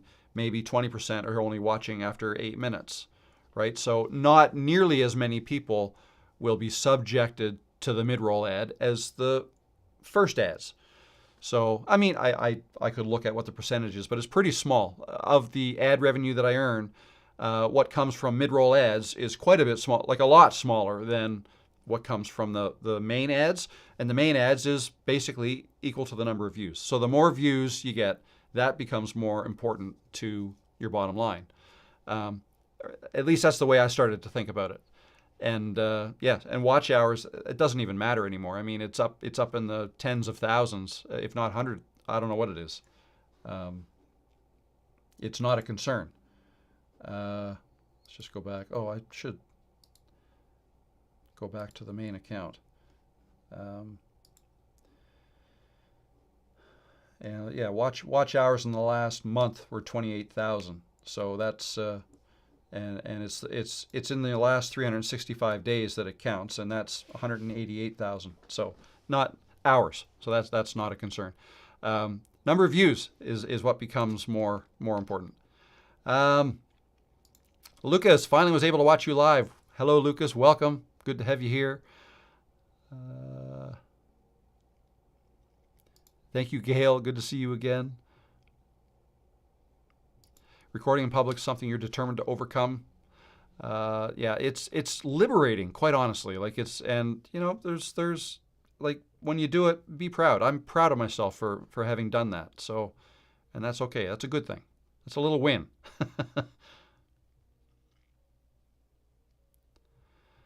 Yeah, DJI mic might not have been all the way clicked in. Yeah, so again, like the video I made yesterday, people commented, I could really hear your footsteps more. Like, what were you walking on? What did you change your shoes? Were you purposely trying to make an ASMR type video of your footsteps? None of that. No, it was just I didn't realize, I forgot to check that my mic wasn't seated properly, so the audio you got was the audio from my iPhone, which isn't horrible, but it did pick up more stuff around, like my footsteps. Yeah, but But hey, the video is doing pretty much as good as the one last Friday did. Maybe not quite as good, but it's not doing bad. So does it matter that much? Maybe not.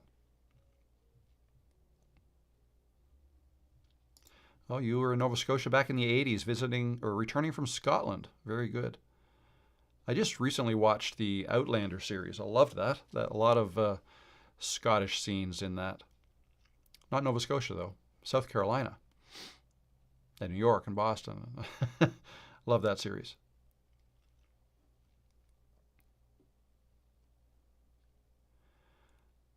Okay. Any tips and tricks on how to create content, especially B-roll? I'm planning on starting new, but don't feel the confidence in going out holding the DJI Pocket up in front of you.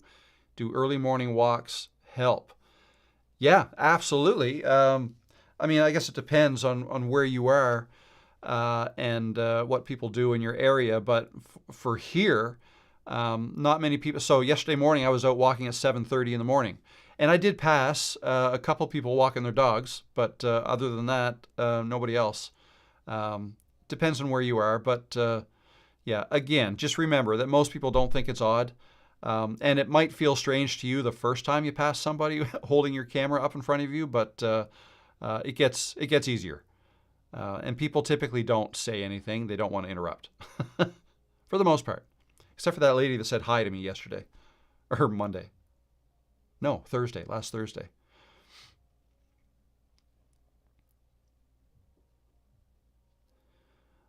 Alrighty, let's see.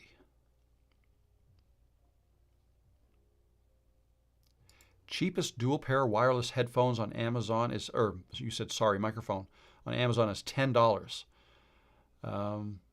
Yeah, it doesn't mean it's good. Yeah, you can get cheap stuff on Amazon. You just got to be careful. Sometimes quality matters, but if it's only $10 and you're not concerned, you could always send it back if it doesn't work out very well.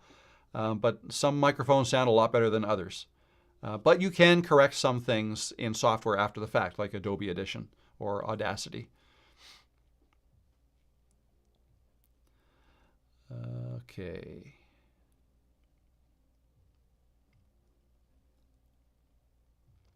Oh, I watched one of my videos at a friend's house on her TV, and the video was sideways, hard on the eyes and brain. How do I fix it? That sounds like something you could fix in the editing. So maybe you filmed with your camera vertically and then turned it, or vice versa. I know on the iPhone, I have to be careful to, I can't hit record. If I want to make a horizontal video like this, a widescreen video, I can't press record when it's like this. If I press record now and then turn it this way, it's recording vertically, and I'm sideways, okay? So so there's that. But even if I recorded that way, I could fix it in editing. In editing, I can just rotate the whole thing and fix it. But I don't know if you're using an iPhone or not. But either way, you can fix it in editing. And just rotate it before you upload it. Okay, maybe you can do that in YouTube Editor and fix that there too, but I'm not sure. Not 100% sure about that. Let me.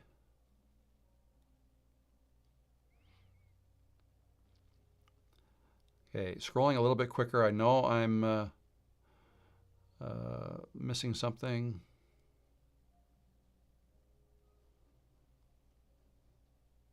Oh, question from Anaholics. My camera is very light sensitive, an FX3 by Sony. My fill light almost removes all shadows, although it's only at 1% and can't set it lower. Would an ND filter help with that? Okay, so not a photography expert. Okay, I'll say that right off the bat. But I do know ND filters are basically like sunglasses for your camera, is the way I look at it. So yeah, I would try that. Give that a shot. That might help.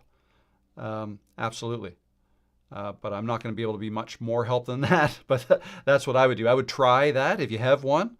And you might have to change some other settings so it still looks good. But sure. Or try moving your fill light a little further away. That might help too, if that's possible. It might not be possible.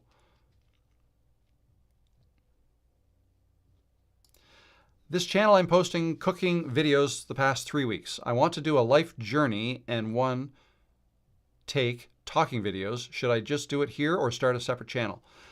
I mean, I guess it more depends on the topic, right? If you want to do talking videos, but they are targeted towards the same audience that you're making cooking videos for, if you're still talking about cooking and stuff, for example, then just do it on the same channel. That's a different type of video that might get your existing viewers excited. Oh, this is Nicola outside. This is interesting. I want to watch this. You know, I've noticed that sometimes, that if if I post the same type of content in the same location for a long time, and then all of a sudden I change and do something a little bit different, people take notice, and all of a sudden it's like, oh, like the click-through rate's a little higher, people watch a little longer. So yeah, I would do that. But if your new content is targeting a completely different audience, that's when you want to maybe consider a new channel. Because otherwise YouTube won't be able to, they won't know who you're trying to reach. All right.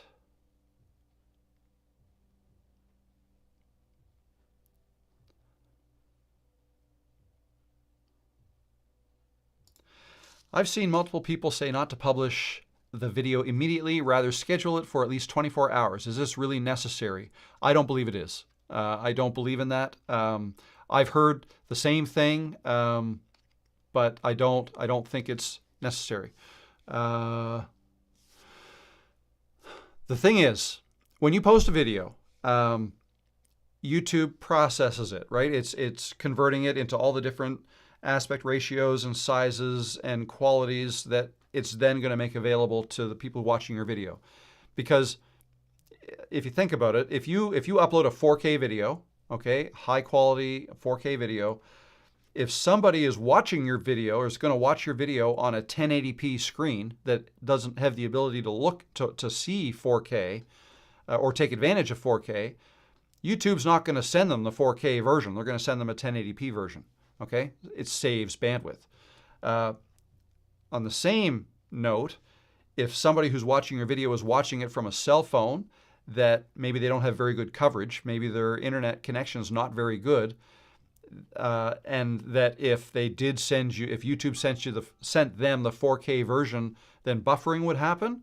UK will then say, okay, no, they can't handle this. Let's try 1080 or maybe even 720p version. That's what we'll send them, because that's all they can see without buffering. So YouTube creates all these different versions of your video. It can't upscale. Like if you make a video in 1080p, it cannot create a 4K version of that. Okay, but so like for me, I make 4K videos. That's how I edit them, so that they can then make all the sizes smaller, if that makes sense. Anyways, what was I talking about? Losing my train of thought. Oh yeah, not to publish immediately. The thing is, while YouTube is doing this, they're also transcribing your video, right? They're transcribing your video so that your viewers can turn on closed captions, right? When they transcribe your video, they then have the text version of your video. You've got to assume they've got AI and the technology to basically read your video and know what it's about and pick keywords out of your video. And they can do that very quickly. If you think about how quick ChatGPT is at answering questions, I mean, Google, which owns YouTube, a huge company, one of the biggest companies in the world, if not the biggest, one of the biggest, they can do this fast. The other thing to keep in mind, even if they aren't completely finished transcribing your video and knowing who to send it to by the time you publish it, remember that, and this is what I notice, when I publish a video, the first people that are going to be notified of that video are subscribers, okay? So it gets put out in front of them first. It goes out to subscribers, and YouTube is going to measure how well the video does. Are your subscribers clicking on the thumbnail and the title? Click-through rate. How good is the click-through rate compared to how it normally is? Is it good? Great. That's a plus. It measures the view duration. How much of your video are people watching? Is it good? Great. Another plus. So they're measuring the reactions from your subscribers. And if it's all good, then at some point, and I usually see this, I don't know, sometimes it's hours later, sometimes a day or two or a week later, a video could all of a sudden start to go up.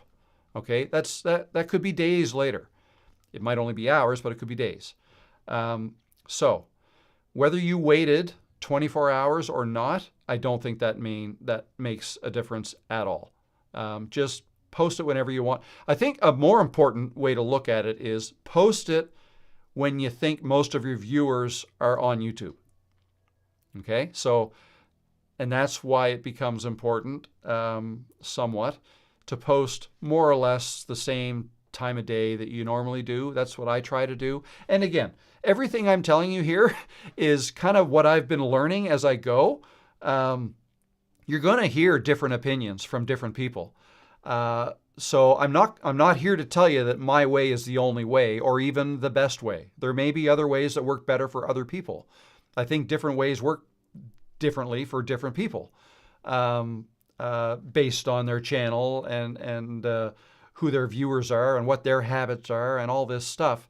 That's why every creator and their channel are unique and can't be compared to another creator and channel very easily. There's too many variables that can be different, if that makes sense. So like if you think of it from a scientific point of view, like one of the rules of thumb in science is if you want to compare two things, then leave all variables the same except one. Only change one variable and see what then measure results. By changing one variable, like what results did you get? If you change two variables from one to another, then you don't know which of those two variables caused the difference. Okay? Anyways, I'm just blabbing now, but I don't think that makes a difference at all. So my thoughts only, though.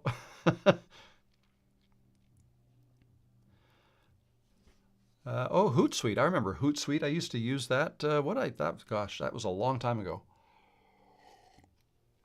I never used it for, that was before YouTube. I never used it for titles at all, but I'm sure like every company, they've expanded and grown as well. Yeah, Hootsuite, can't put the URL there, no, but it's a fairly well-known company. You'll find it if you Google that.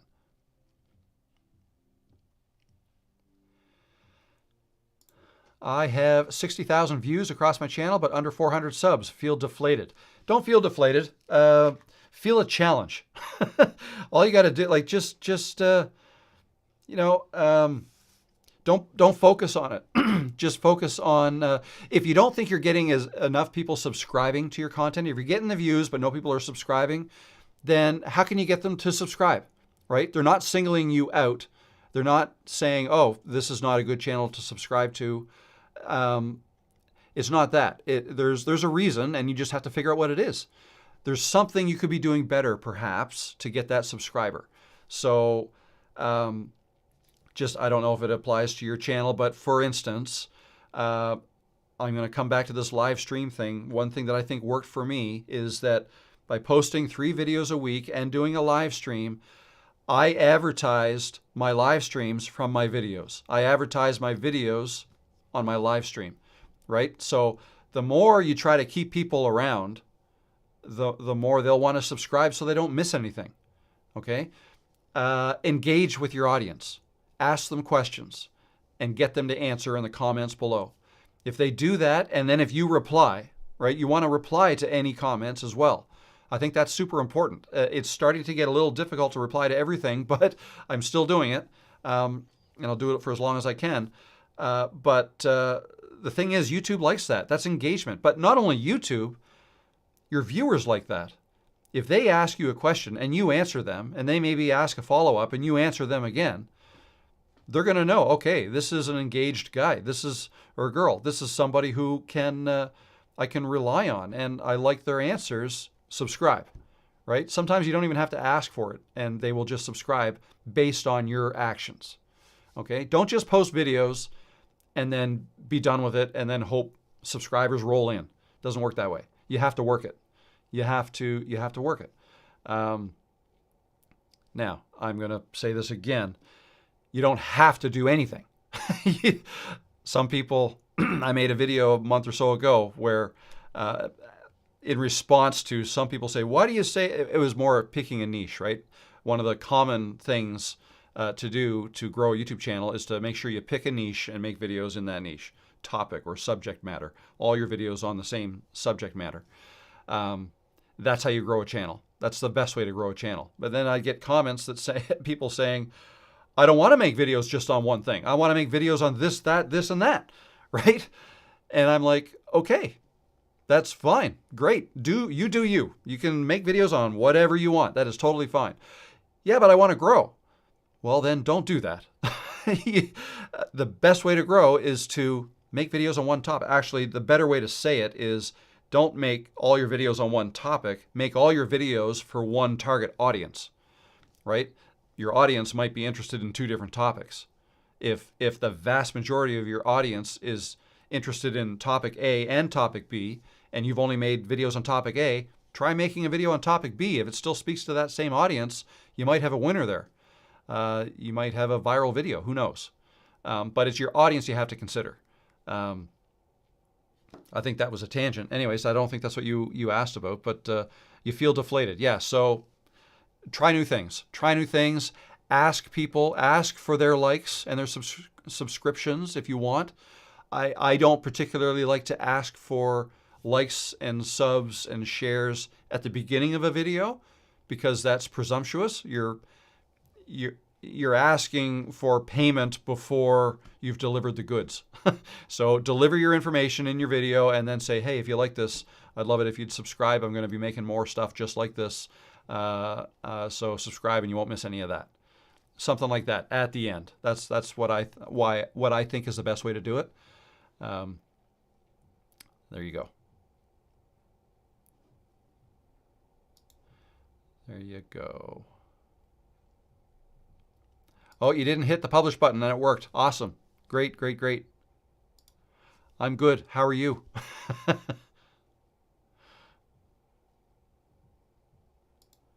Amazing amount of subs in 2 months. Oh, was that the 400? Was that 400 in 2 months? If so, that's really good.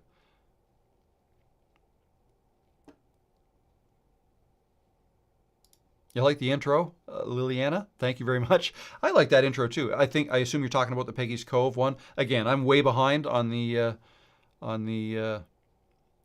chats, but that's par for the course. That's that's the way it goes. Thank you, Real Resilient Ready. Very well spoken. I don't feel like I'm very well spoken. I'm just being me. And that's all I suggest you all do. If you're making videos or doing live streams, just be yourself. Don't try to be somebody else. Like I tried to do in the beginning, in my early days. I tried to be like Nick Nimmin is what I was trying to do because I loved his videos. I loved his style. I learned lots of stuff from him. A lot of the gear I have is due to him. Hopefully he earned a commission off of that. But yeah, I was trying to be him and it was super hard. It took me a week to make my first video and it flopped. Of course it did because I had no subscribers and I was just starting. But yeah, it was so hard. But if you just be yourself, again, warts and all, I feel like my mouth's getting dry. I'm not sweating anymore like I was at the beginning. It's just be yourself and people will, you will naturally find the people who are meant to see your videos is the best way I can put it. If you're trying to be somebody else, that's hard. Unless you're an accomplished actor or actress, it's hard to be somebody else. So just be yourself. Be as authentic as you can because that's what people like anyways. Does the selfie stick hide a rapier too? Rapier? What is that? You're talking about this selfie stick? Looks a bit like a lightsaber, but I don't know what a rapier is. Maybe you'll fill me in.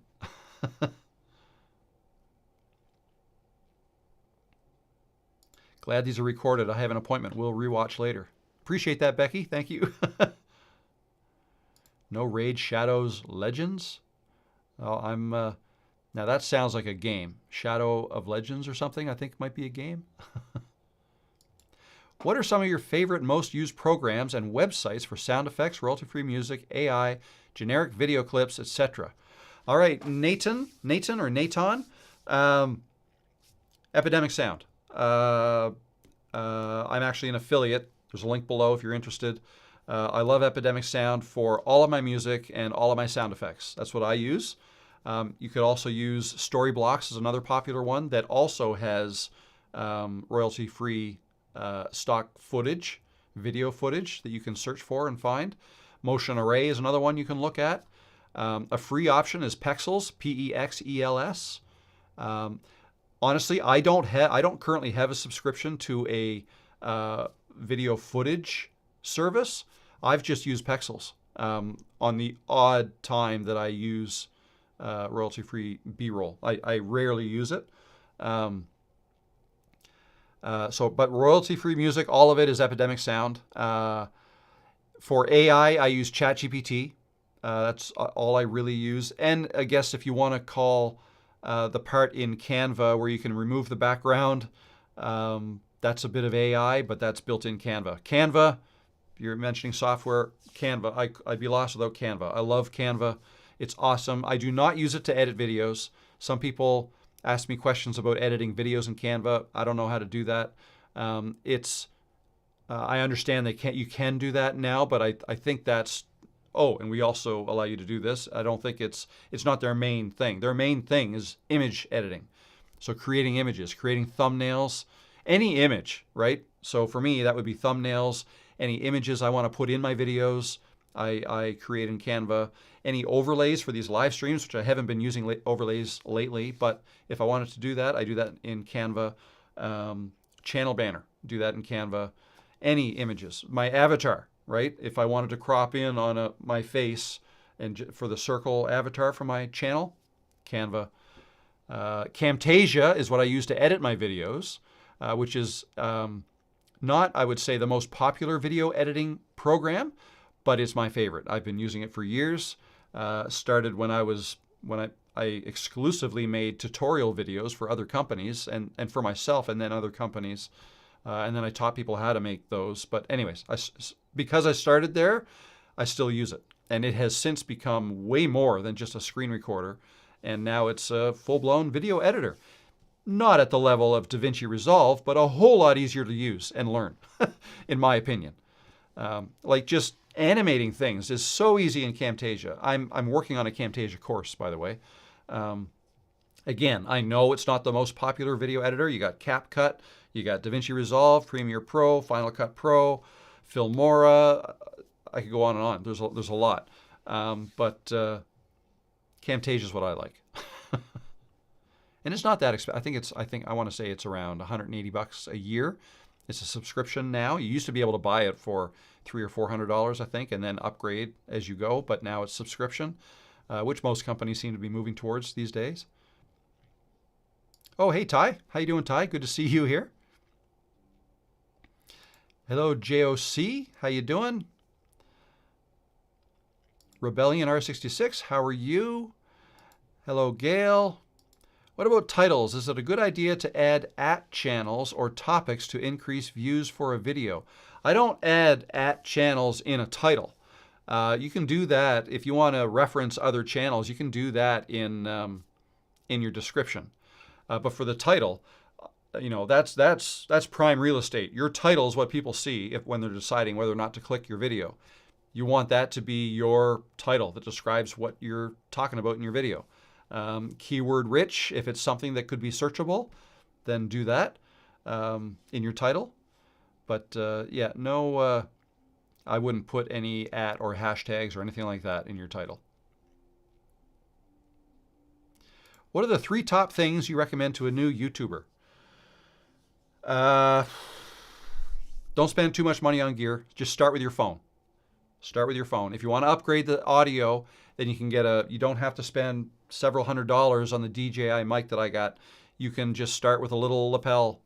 I think they're $20 or $30 wired, but you can get fairly cheap ones that are wireless too. But just start with your phone. That's really all. And maybe a tripod to put your phone on, and start talking to it. Record yourself talking to the camera. So there's so many things you could learn, but what I think is the hardest thing to learn, any of the software stuff you can learn on YouTube. You can search for how to do things on YouTube, right? Not just my channel, any channel. Just open up YouTube and say, how do I, beginner's guide to editing in Camtasia, right? And search for that and then find something and you can learn that way. Any software you can learn that way. But what's really hard that you can't learn by watching videos is how to talk to a camera. You can get some tips, sure, but really until you do it, you have to do it. You just have to practice talking to the camera. And then you'll know how hard or easy it is when you actually sit down and do it. And then, so that's what I would suggest. Start talking to your camera and edit a video. Like talk to a camera for 5 minutes. That might seem like a long time for your first one, maybe 2 or 3 minutes. And edit that video. When I say edit it, like cut off the beginning, cut off the end, like when you're hitting record and stop. And if you made a mistake in the middle, you can cut that out if you want, but you don't have to. Record that and then watch it back and be critical of yourself and see what you think. I'd get in the habit of doing that. I wish I had done that sooner. First time I did it that way, just speaking off the cuff without a teleprompter or notes, was last July. And that was a turning point for me and my channel when I did that. And now I just try to do a little bit more every time I go out. Just every time I make another video, I learn more, right? And it's just, that's, I think that's only 2 things, but those are the main things. Don't spend so much money and start talking to the camera. That's basically it. And then just start, like baby steps. You don't have to learn everything all at once. One thing at a time, right? And try not to get overwhelmed. All right, let me keep going here. You guys are chatting amongst yourselves. That's great. That is totally cool.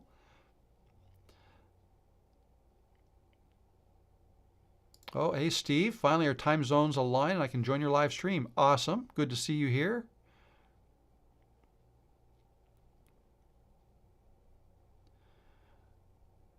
All right. Oh, I didn't realize that my mic wasn't hooked up correctly until after I uploaded 100 videos. Ouch. But lesson learned, right? Sometimes some lessons are a little more painful than others.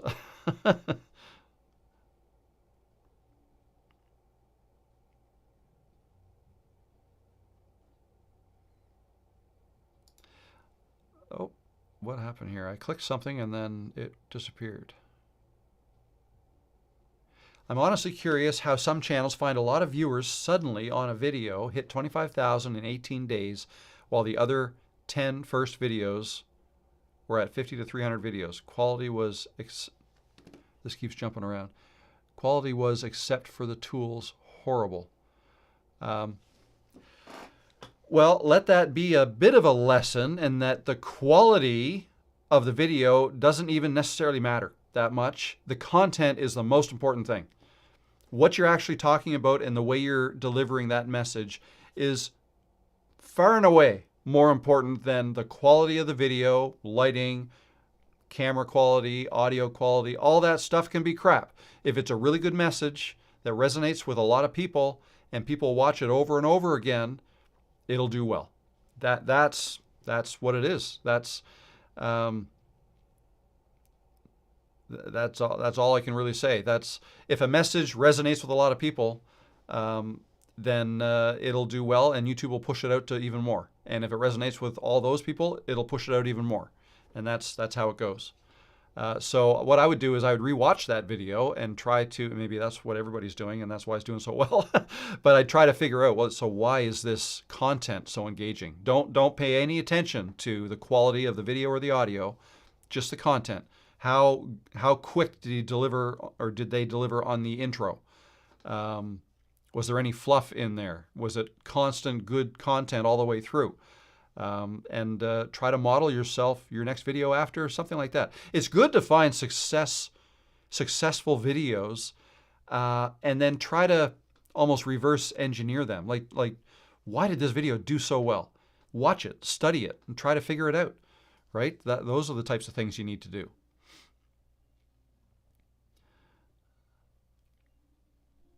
Should I make, oh, every time I click on something, it disappears. Should I make a mixture of shorts and full videos or focus on one or the other? I suggest focusing on one or the other. I focus on long form. To me, short form is just, it's another game. It's a different set of eyeballs. Like the viewers are different. The viewing habits are different. People who watch shorts or reels versus long form.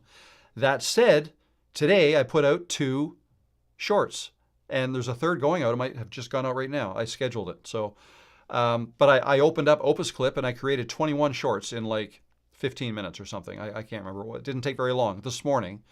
I haven't made shorts in 6 or 8 months, but I was just thinking, like I don't feel like they really help that much. But every once in a while I'll see one of my old shorts pop up there, and I think I should put some new ones up soon. So. That's all I did. I just use Opus Clip. It creates them automatically. But if you're used to making short form content, then, and if that's what you enjoy making, then focus on that. I feel like it's harder to make money with shorts than it is on long form. You're paid in a different way. Instead of paid by views, you're basically paid by percentage of views attributed to you from a pool of money for shorts creators that YouTube earned from shorts, something like that, as opposed to advertisers who pay to have their ads placed on your videos. You earn a percentage of that on long form videos. So different game, and I feel like it's harder to make. Maybe that's just me though. Maybe that's just me. But my best performing YouTube short that I made a year ago, I think has made $2.50 in a year. So whereas I've got videos that make thousands. So anyway, but it's whatever you feel like you want to do. How much is Ecamm? Ecamm Live starts, I think, well, there's a free version, I believe, or maybe it's a free trial. But $20 a month is really all you need. That's what I was at for like a year. Then I upgraded to the $40 a month plan because I started to do interviews, live stream interviews. So I needed the Zoom integration. That comes with the Pro version of Ecamm Live. So that's $40 a month. But $20 a month, you can stream 1080p and do all the things that you see me doing today. Love Ecamm, and I've got a link to that below as well.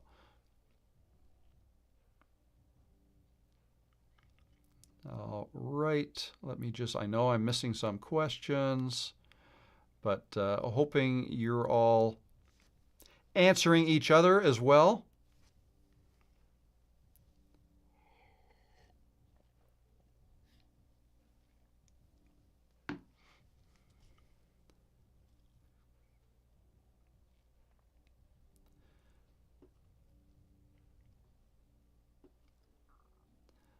Here's a question. Hello, Anna. Good to see you. How do you stop yourself from buying new gear because it's work, like the DJI Mic 2 now? I'm constantly tempted to upgrade. Advice? That's hard. I mean, I just keep telling myself, I don't use half the stuff that I've purchased over the last 4 years doing this. I don't use half the stuff. You don't need...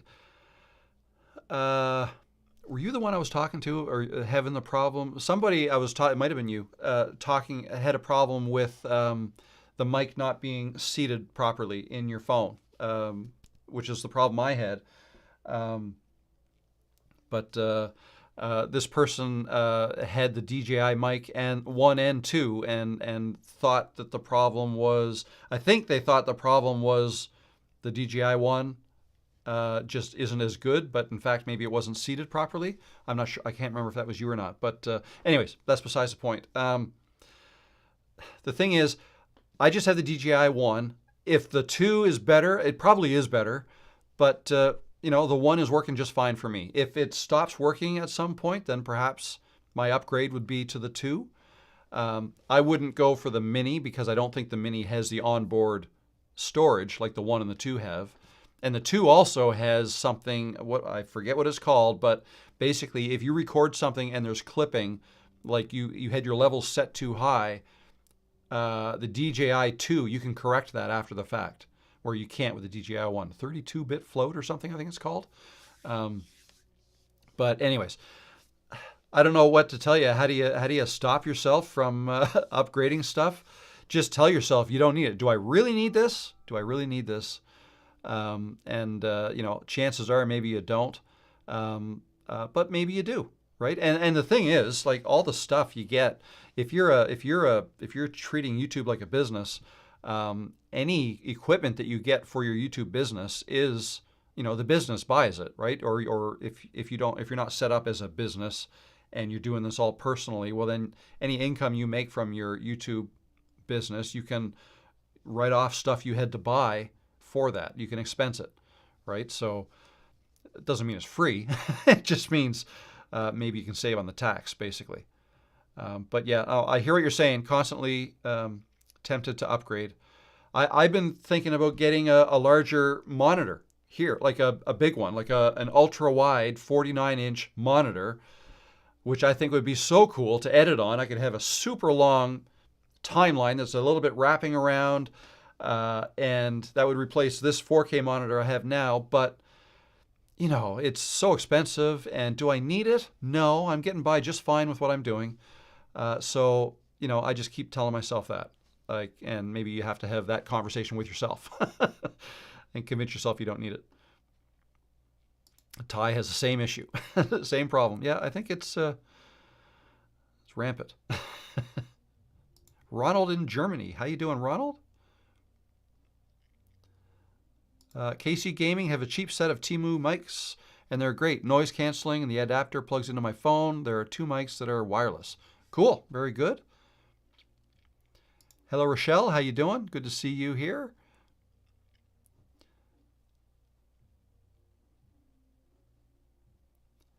You can rotate it on your phone too once recorded. I accidentally did that yesterday. Oh, okay. The video, if you record vertically and you want it horizontal, I figured you could do that on your phone as well.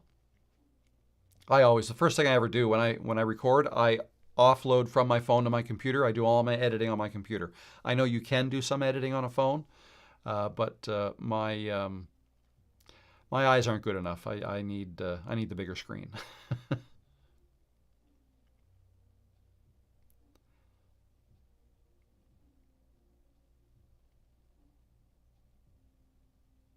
Oh, Anaholics answered that question too. Give it a little time, like half an hour after uploading, but 24 hours is a myth. Very good. Even half an hour, though, I don't even know if that's necessary, but if it makes you feel safer and do that. But I typically launch mine. Well, in my mind, I usually have a time that I want it to be out by, and if it's 10 a.m. and I have it ready at, if I'm running a bit late and it's 10:15, I'll just publish it right away. But if I have it ready by 9 a.m., I'll still schedule it for 10, if that's what my plan was. Is it only me with the issue that I record in 60 frames per second and the editor is going down to 30? Thinking already about it to record an uncut video without edit 1 to 2 hours. Well, first of all, 60 frames per second, a lot of gamers, like my son, I'm thinking about my son, Liam, he plays games online, he streams games online, and he raves about 60 frames per second. Dad, why don't you make your videos 60 frames per second? Well, it's not a natural look. I understand it's great for a video game where you have to turn sharply and shoot people, right? And you want that to be smooth and not choppy. 60 frames per second is great for that. But for a regular video, it's not necessary. Most movies that you watch are 24 frames per second. That's cinematic. And I think, again, not an expert, but my understanding in all the videos I've seen and the stuff I've learned is that 24 frames per second more accurately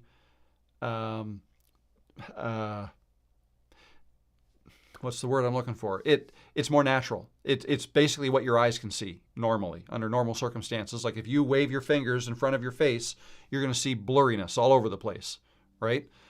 24 frames per second, it'll look the same on screen. Whereas 60 frames or 120 frames per second, you could probably freeze frame this at any point and your fingers are not going to be blurry, right? That's not natural, and it doesn't look natural if you're watching that, right? So in real life, we're kind of like 24 to 30 frames per second. So that's a more natural look. But people sometimes will film in 60 frames per second, particularly B-roll, if you then want to slow that down in slow motion. Because 60 frames per second, if you then stretch that out, so 60 frames per second means there are 60 photos taken every second. And those 60 photos all put together is what makes that motion, a motion picture, right? Movie, video. If you take those 60 photos and stretch it out over 2 seconds, that's really 2 seconds of 30 frames per second. 30 frames in the first second, 30 frames in the second second.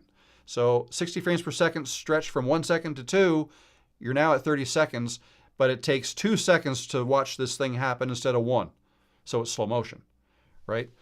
So that's what you can do. You can turn that into slow motion and drop that into your video, and it looks great.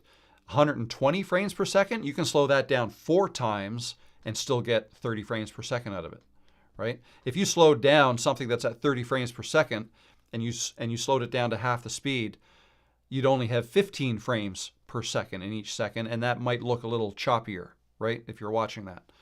So anyway, just a little, that's pretty much all I know. Like, again, not an expert in this stuff. I know enough to be dangerous. That's it.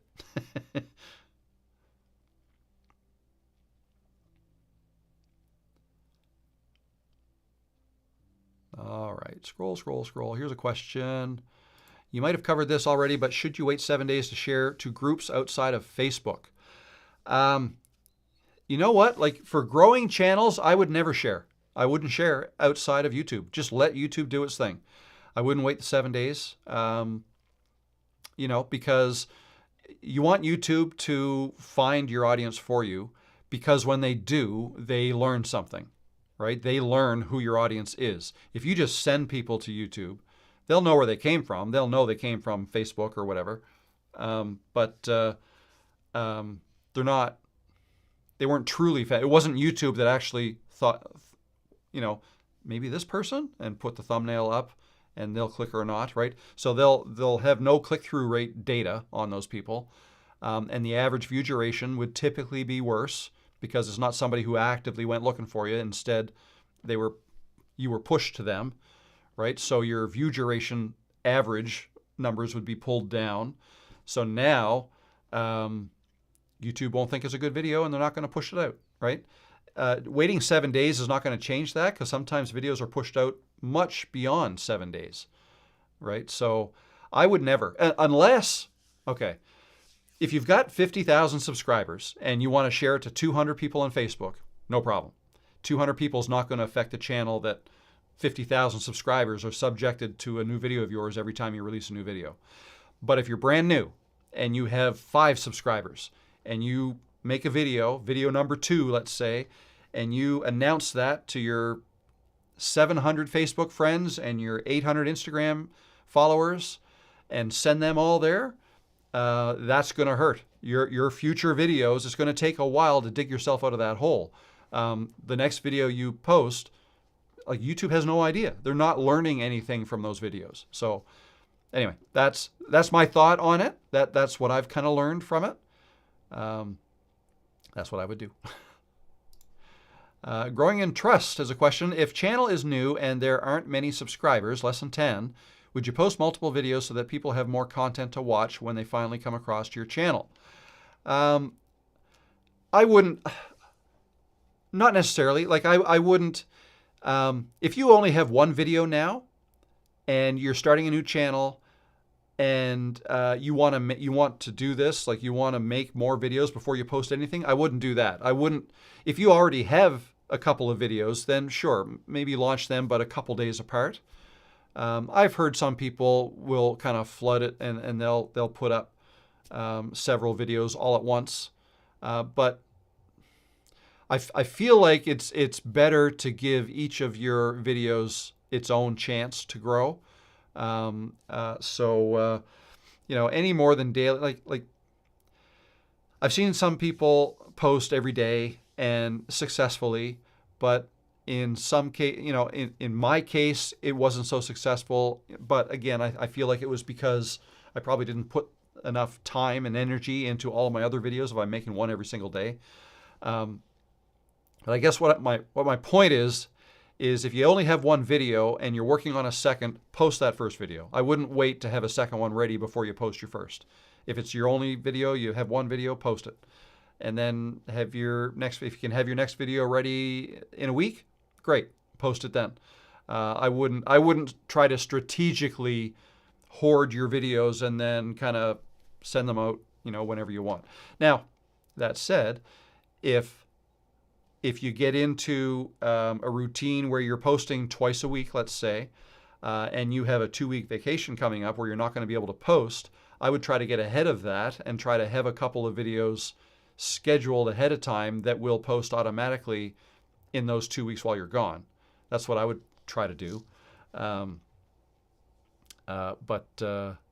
yeah, that's actually going to happen for me in June. My son and I are going away for a week, so we're going out to Vancouver, and I'm going to try to have 1 or 2 videos post automatically while I'm away, but also film while I'm away. So, but probably not edit. Like, we'll be golfing and stuff.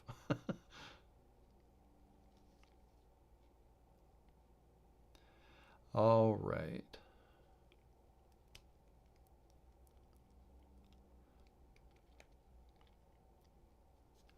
Just got to go a little bit quicker.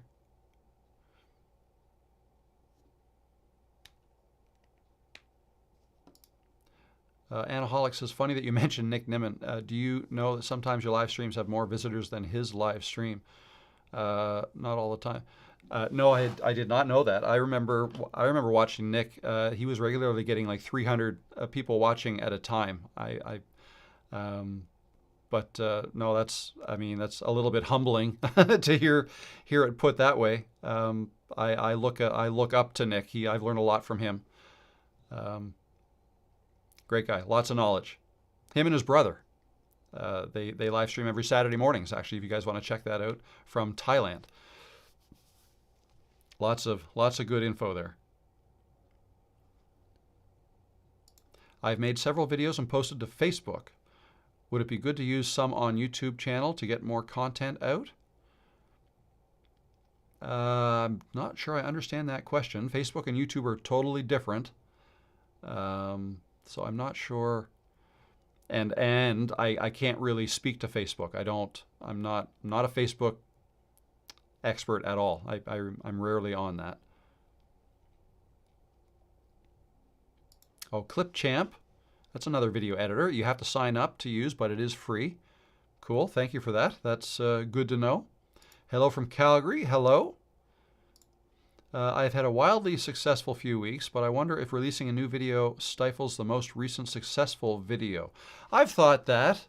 If I've had a really successful video and it's still doing gangbusters, it's going great, I've held off on posting my next video. But there have been times that I didn't, and it didn't seem to affect the first video. So, if you wait a few days, see, the thing is, the way I look at it is this.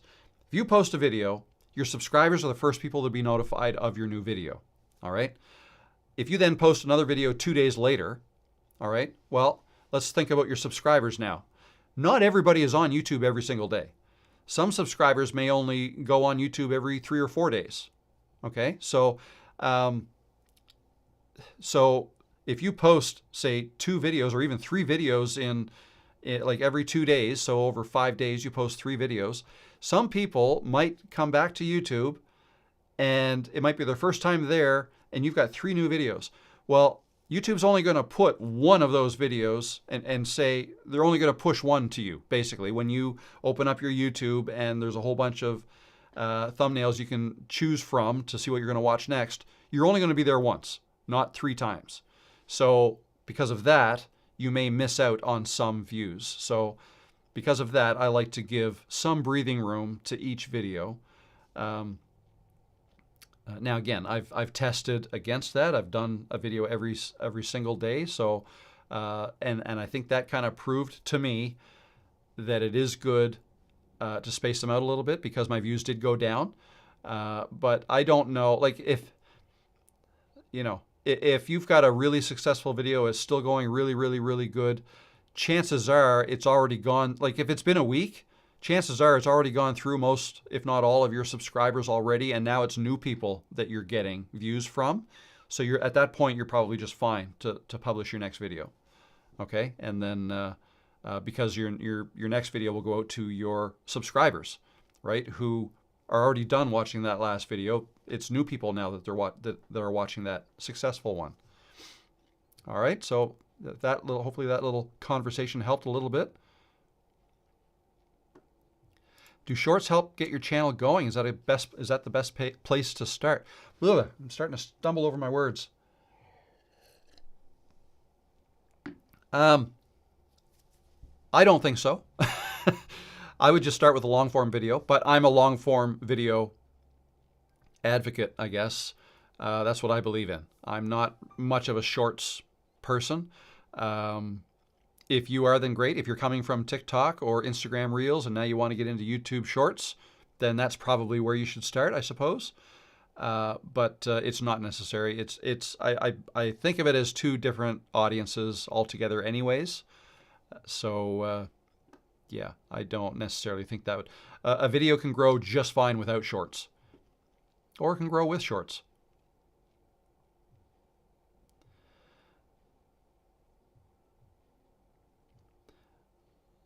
All right. Oh, Cape Breton, Nova Scotia. Hello, neighbor. How you doing? Well, 5 hours from here, but neighbor enough.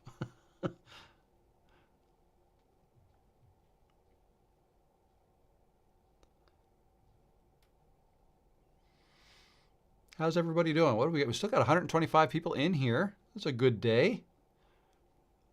Thank you, guys. I hope you're getting some value out of this. Was there anything else I wanted to talk about that I didn't? Oh, not every subscriber is a super fan. That's not a specific question that's being asked, but I just wanted to talk about that a little bit. Not every subscriber is a super fan. What I mean by that, it might be obvious, but my reason for talking about this is some of you ask me how I come up with my video ideas. And most of the time I get my ideas from you in the comments section or from these live chats, these live streams, or while I'm editing my videos, I'll come up with other ideas, maybe things I forgot to mention in my video. But most of the time it's questions. If a question's being asked over and over again in the comments, I may make a video on it. Or, yeah, so that's how I get most of my ideas. But there are, so if we think about that, if I'm getting my ideas from you guys, I do posts or polls, right? In the community post section of my channel, I put a post or a poll up there recently asking if you guys prefer my outside walk and talk videos, or would you rather I do more tutorial type videos? Take those off for a little bit. What like on video editing or on live streaming or whatever, like what types of videos would you like me to make more of? I ask these questions. Well, the answer is no, I can't leave those off because you're all blurry. My camera's blurry. The thing is, the results that I get back, it was obvious that people like my walk and talk videos, okay? But I have to remember, the people who are typically answering, I like to refer to them as super fans. The people who are commenting over and over again, who I start to remember names and recognize avatars, and you keep coming back in the live streams, and I love you for it. It's great. I'm getting to know you guys, and you guys are the ones who are answering my questions. You're giving me suggestions. You're participating in my polls, in my live streams, all that. You guys are super fans, and that's awesome. But not every subscriber is a super fan. I'm going to listen to my super fans and make videos that you guys want me to make. But the thing is, when I make a video that's suggested from you guys, that doesn't mean all my subscribers are going to like it. Okay, and I understand that, and I'm noticing that. So, for example, if I just looked at my, I don't know, like I don't even know if there is a good example. Well, the one that I made at Peggy's Cove, this one here, this one right here. Don't waste your time. It took me over 50 years to learn this. I went out to Peggy's Cove and I sat at Peggy's Cove and I talked to the camera for 20 minutes, 25 minutes. I'd been talking about doing a video like that for a while based on suggestions from you guys. And it took a lot of extra effort to make that video, to edit it, to prepare for it, travel to it, and all this stuff. But the reality is, the very next day, a few days later, yesterday, I went outside and I made this video here. How to make great videos fast. Make a video in 3 hours. The amount of time it took to make that video, 3 hours, versus the one before that was, I don't know what it would have been, maybe 10 hours total. The big difference. Now, if we look at the views, 7,600 versus 4,600. Okay, well, this had more days, so it's not apples to apples, but they're performing fairly similarly. I think this one was a number 5 out of 10, and this one might have been a number 6 out of 10. And even this number 5 out of 10, it was one that people have been, oh, you really should do that. Yeah, go to Peggy's Cove. Oh, yeah, that's awesome. I want to see more of the province and all this stuff, which is great, and I want to show it to you. It's awesome. But the reality is, super fans is a very small percentage of my overall audience.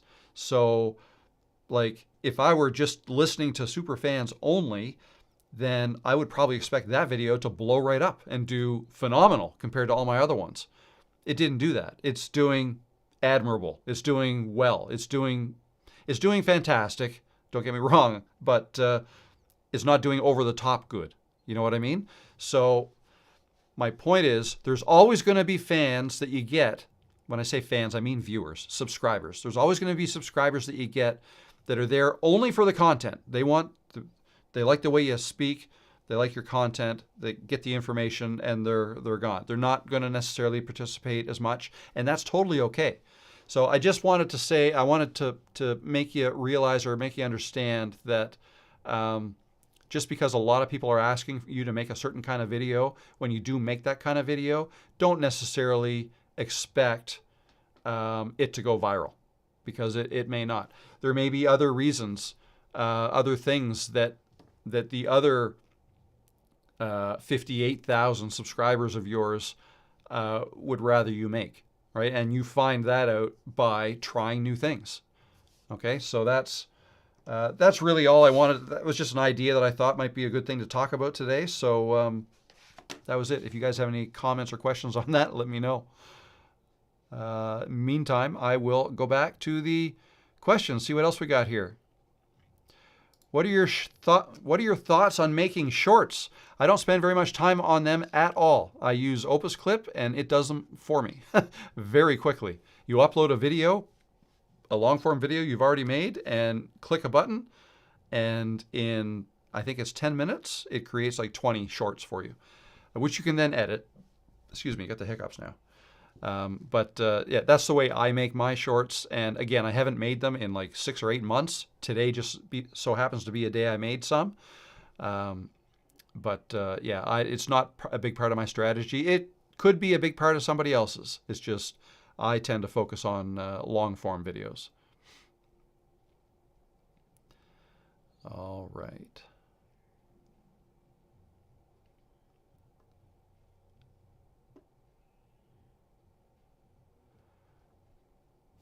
Wow, I found a Dell Ultra Sharp 34-inch ultra wide for $25 at Goodwill. Holy cow. Nice find. Greetings, Zambia, Africa. How you doing, Luca? Good to see you. Ed in New Jersey, how you doing? Bit of a lens hoarder myself. I definitely feel the struggle on getting new ones. Oh yeah, you can spend a lot of money on lenses. Holy cow.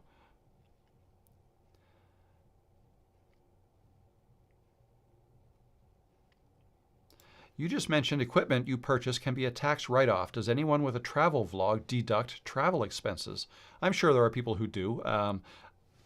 Anything I say on this topic can't be taken as accounting or legal advice at all, but and it's probably different depending on where you live as to what you can do and what you can and cannot write off. Like if you have a huge YouTube channel and that's all you do, and all of your travel is because you're making YouTube videos, then I don't see why you can't write that off. But if there's a personal, again, this might just be specific to Canada, I don't know, but the way you look at it is if there's a personal element to your travel, if you're just doing it for fun, and oh, by the way, I might as well make a video while I'm here, then I don't believe you can write it all off.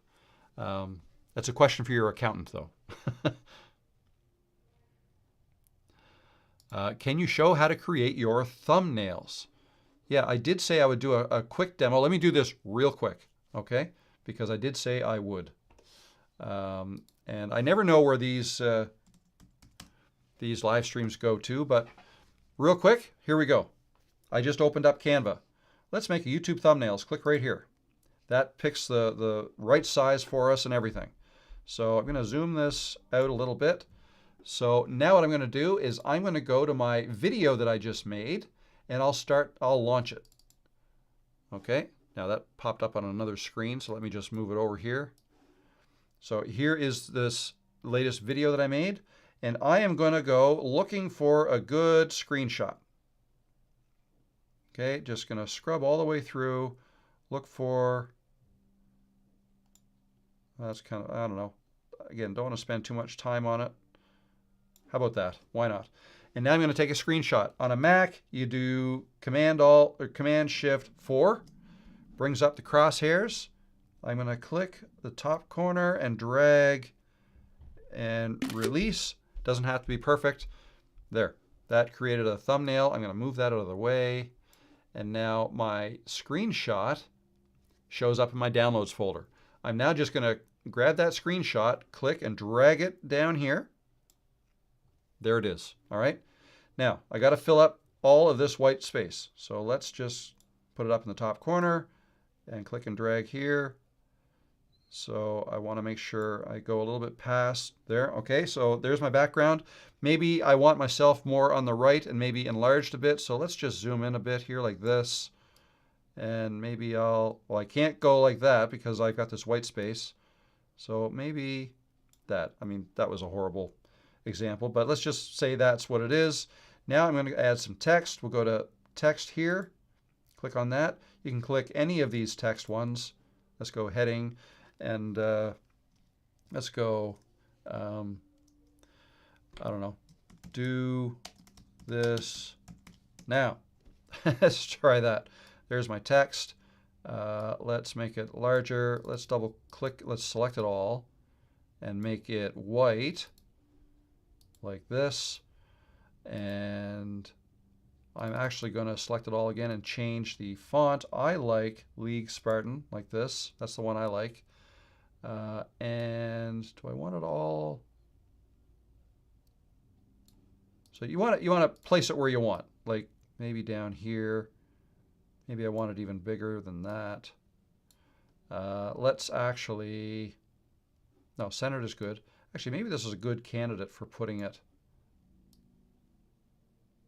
like this. Do this now. Maybe. How about that? All right, but make this even bigger. Let's make this even bigger, like that. Okay. Now, what I'm going to do is I want some of this text to go behind. Like I could be done. This could be it. And what I would just do is go up to share and download. Okay, but I'm not going to do, I'm going to do one more thing. I'm going to make some of this text go behind my head. All right, so the way I do that is I'm going to Control-C to copy, Control-V to paste that image. Okay, so I have another copy of it. And that's where it is. You can tell by the crosshairs. And on this copy, I am going to remove the background. And you'll see what happens. There you go. Background removed on this one. So all I do is, like you can see, the text is on top of the main background, but this is on top of the text. I'm going to line it right up like that. There you go. And if you want to change the position of any of those elements, you click Position and then Layers, and you can move them around. Like I can move the text back on top of everything, but that defeats the point. I wanted to do this. Okay. Now something else I will often do is I might even brighten up my face. In this case, I probably don't have to because the sun is on my face. I'm bright enough, but let's just go in here with this selected. I'll click Edit. I'll click Adjust, and I might play with the brightness here. So yeah, in this case, probably not much, if any. I may want to try to adjust the colors. So color edit, if I select red, do I want that to be redder than it is? You can do that. Again, I don't think so. I think that's fine. Maybe the green. Make the green a little greener. It's not doing too much. Anyway, no, I think that's good. But yeah, if I have a problem, if my face was not in the sun and lit up like that, then I'd probably add more brightness than I did. Okay, so now I'll just go Share, Download. PNG is how I download my files. Download. That's it. Thumbnail made. And now it is.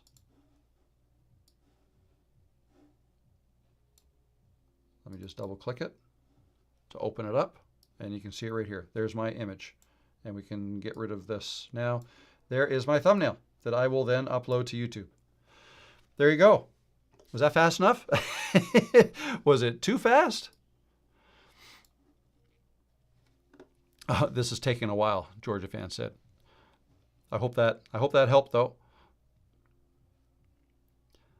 All right.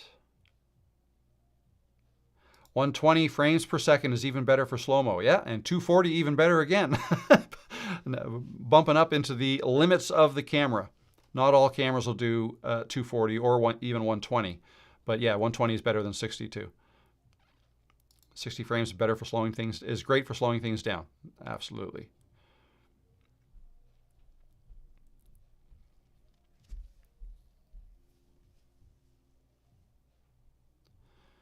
If the sound is bad, I don't like to watch. Yep, a lot of people feel that way. A lot of people feel that way.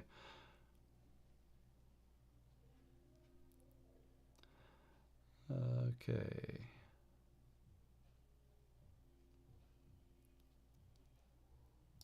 I noticed just the colors get a little bit horrible when I move quickly in the lower frame of 30 frames per second. The issue is not there in the original caption for slow motion. Okay, cool. I just started my channel and I have 3 subs. How often should I upload a video? If you can do 3 a week, do 3 a week, but don't stress out about it. I think 1 a week is just fine. It's really all you can do. Only do what you can do comfortably and consistently, right? Don't do 3 a week if you can only do that for 2 weeks and then you need a break. Then maybe try 2 or 1. Whatever you can do consistently over a long period of time is what I would do. Did these live streams help get you subs? Yes. Yes. I probably get 5 to 10 new subs every week now just from these live streams. In the beginning, not so much, but some, yeah, some, because YouTube does. I feel like YouTube promotes live streams even more than videos. Like when you're live, you will show up. Your thumbnail will show up as you being live on people's browse pages, on their YouTube homepages. And even people you're not subscribed to. So I know new people find me through these live streams every week, which is great. What are your recommendations on where to save video backup? Do you delete your videos from your phone once you download them to your computer? Yes, I do. My phones are limited in space, so I delete them from my phone as soon as I know they transferred okay to my computer. Usually the next day. Like usually you'll be able to see on my phone the last video that I recorded outside or wherever I recorded it. But then I delete that. And even on my computer, I usually only have maybe a month's worth of videos on my computer at one time.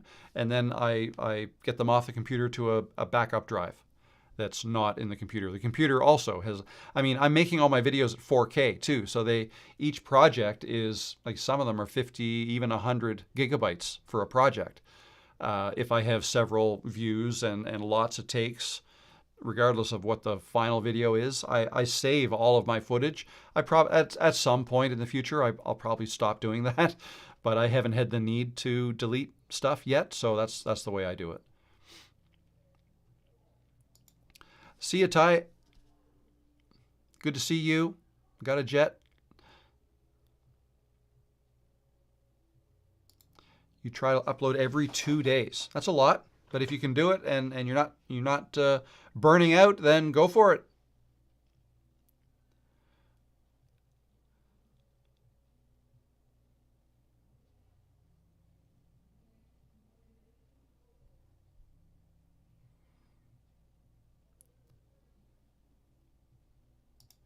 Sarika has a question. Should I have an intro video for my channel to tell viewers who I am and what my channel will be about, or just start videos like I've always been there?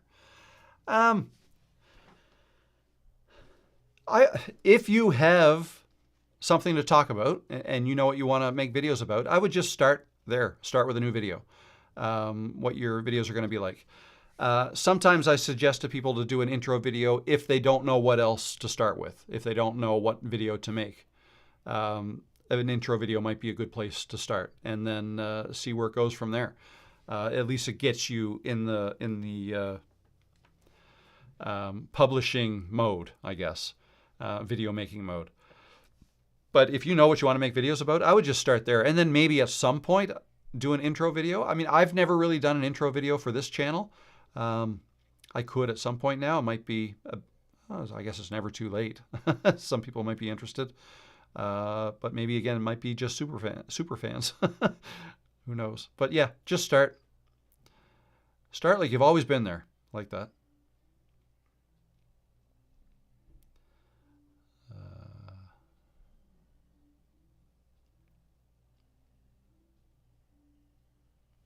Okay.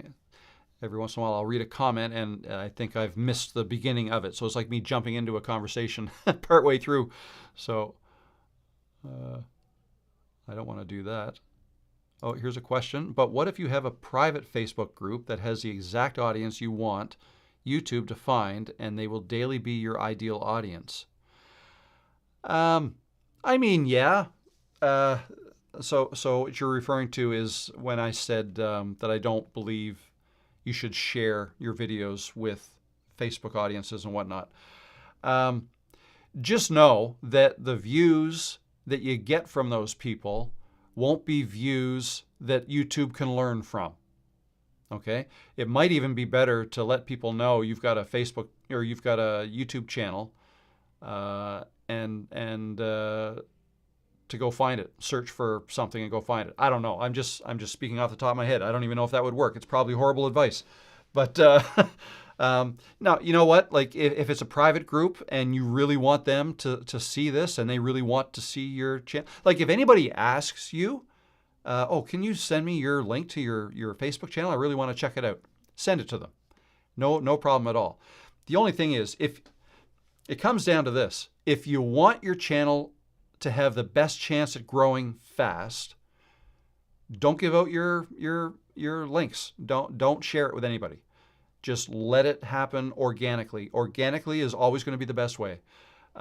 Any traffic you send to it, you push to it, is only going to delay or slow down the process of YouTube organically figuring out who your audience is. All right? Let's say this. Let's say your Facebook group contains the audience you want to reach, and it's a super targeted group, and there's not many other people out there outside of this group who would be interested in it, then it might be super hard to grow your channel if everybody finds it through you sharing your link to them. If that makes sense. So anyways, my thoughts are they're not hardwired into this. Like, until I see evidence that it's okay to share, then I'm going to be skeptical on sharing links to Facebook groups because I don't feel like it helps. And it might actually hurt other growth outside of your Facebook group. That's the risk. You might be hurting potential organic growth of your YouTube channel because you gave it some audience early on, if that makes sense. Maybe wait till the organic growth starts happening, and then you can share it to Facebook groups if possible. might be a good way to go about it. Have a blessed Tuesday. Everybody else too. Keep up the good work. Positive thoughts.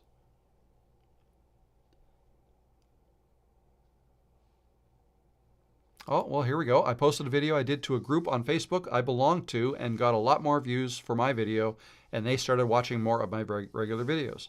Great. That's good.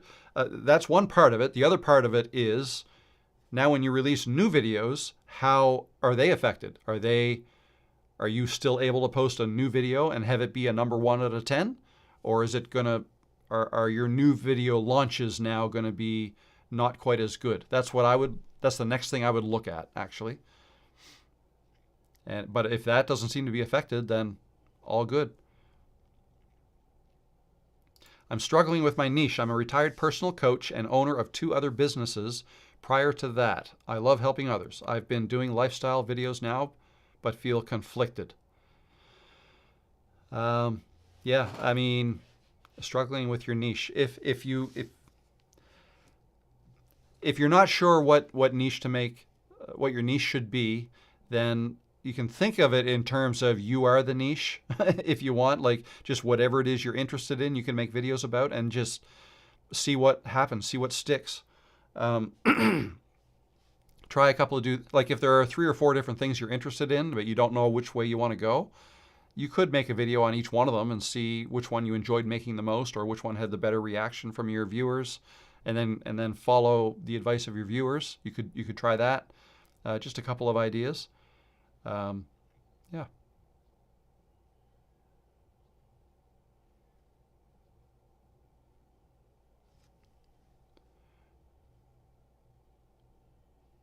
Do you think it's good to share at social media the new videos published in YouTube? No, and that's what I've just been talking about. I don't think that's a great idea because you could stunt the growth of future videos from your channel. That's the way I look at it anyways. Do community posts count towards anything since there's no video to calculate towards watch hours? I don't think it does. It is engagement, but really each video, the way I look at it, I believe each video on your channel is basically like an island. It'll perform on its own. It'll either live or die on its own.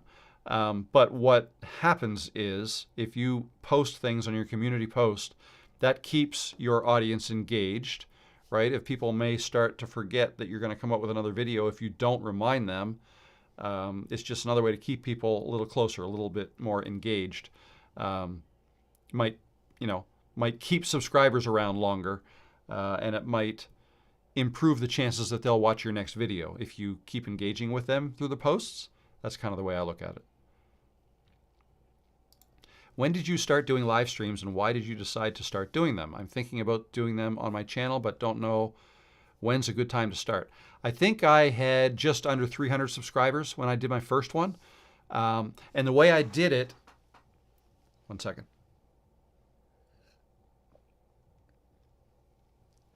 What I did is I picked a day. I'm going to go live, and I think it was a month away. Or no, probably a couple weeks away. But I had been doing a lot of research on how to do it and downloaded the software and stuff. The first time I did it was around 3 years ago, I think.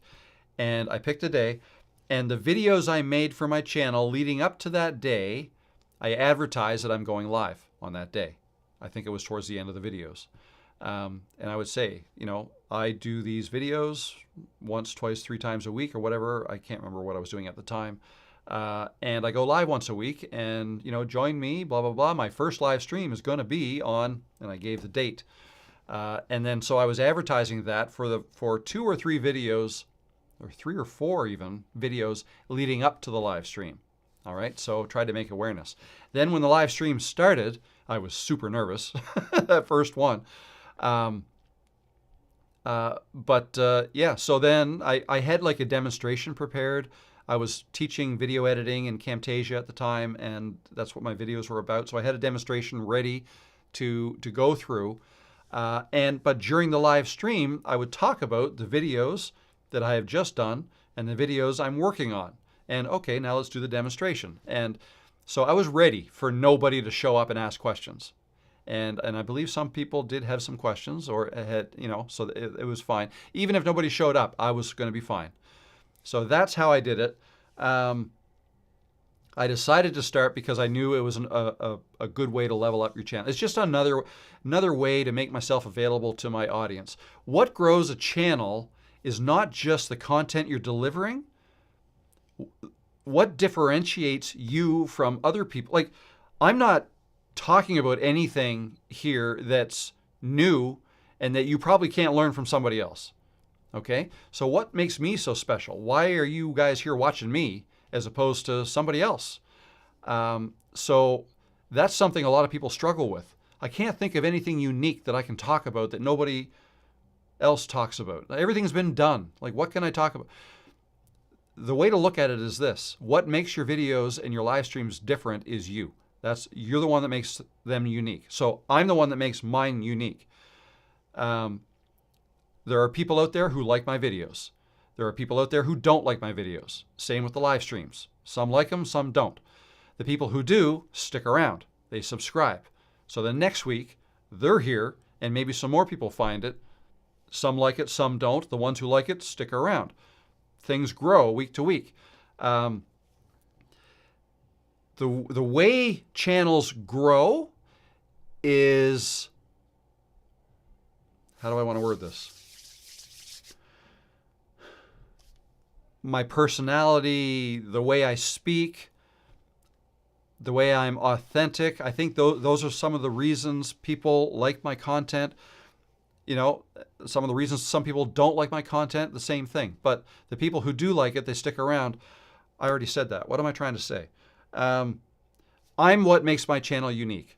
All right. So you can learn this stuff from other people too. But if people come to enjoy the way I deliver my content, they'll come back.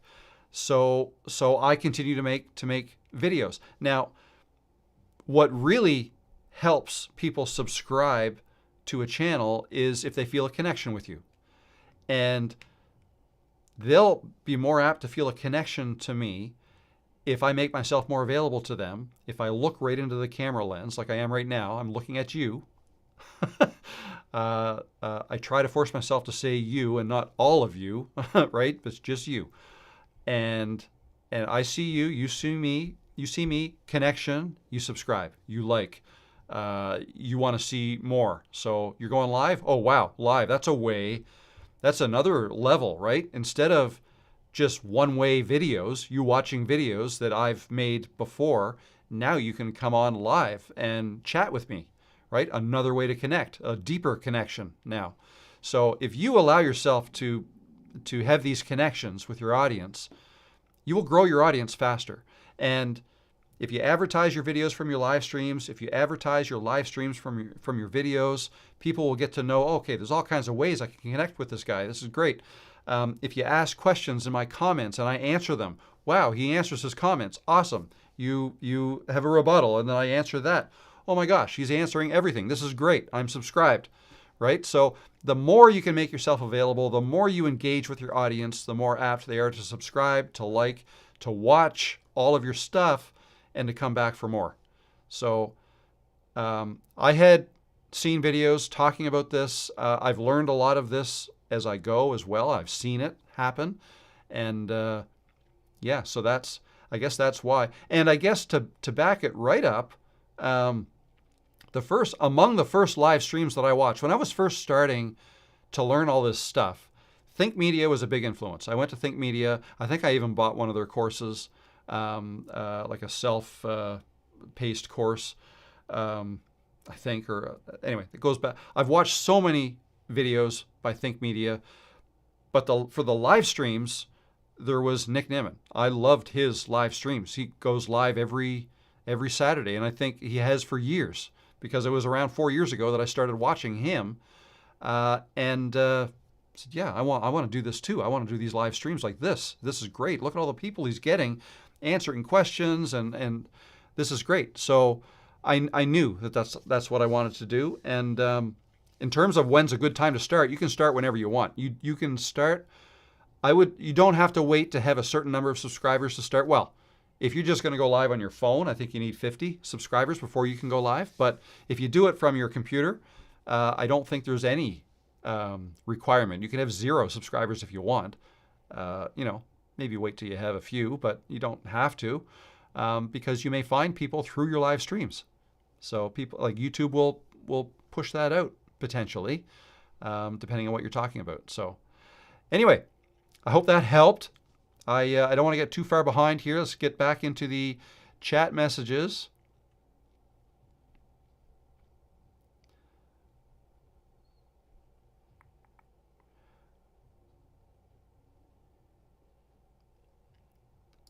Eddie Prelli, hi there, newbie here, and I want to start a series of videos. Should I hold off posting the good footage for later videos? Should I hold off posting the good footage for later videos since the first ones do not get the views? It's like a story of a build. Thanks. I wouldn't do that.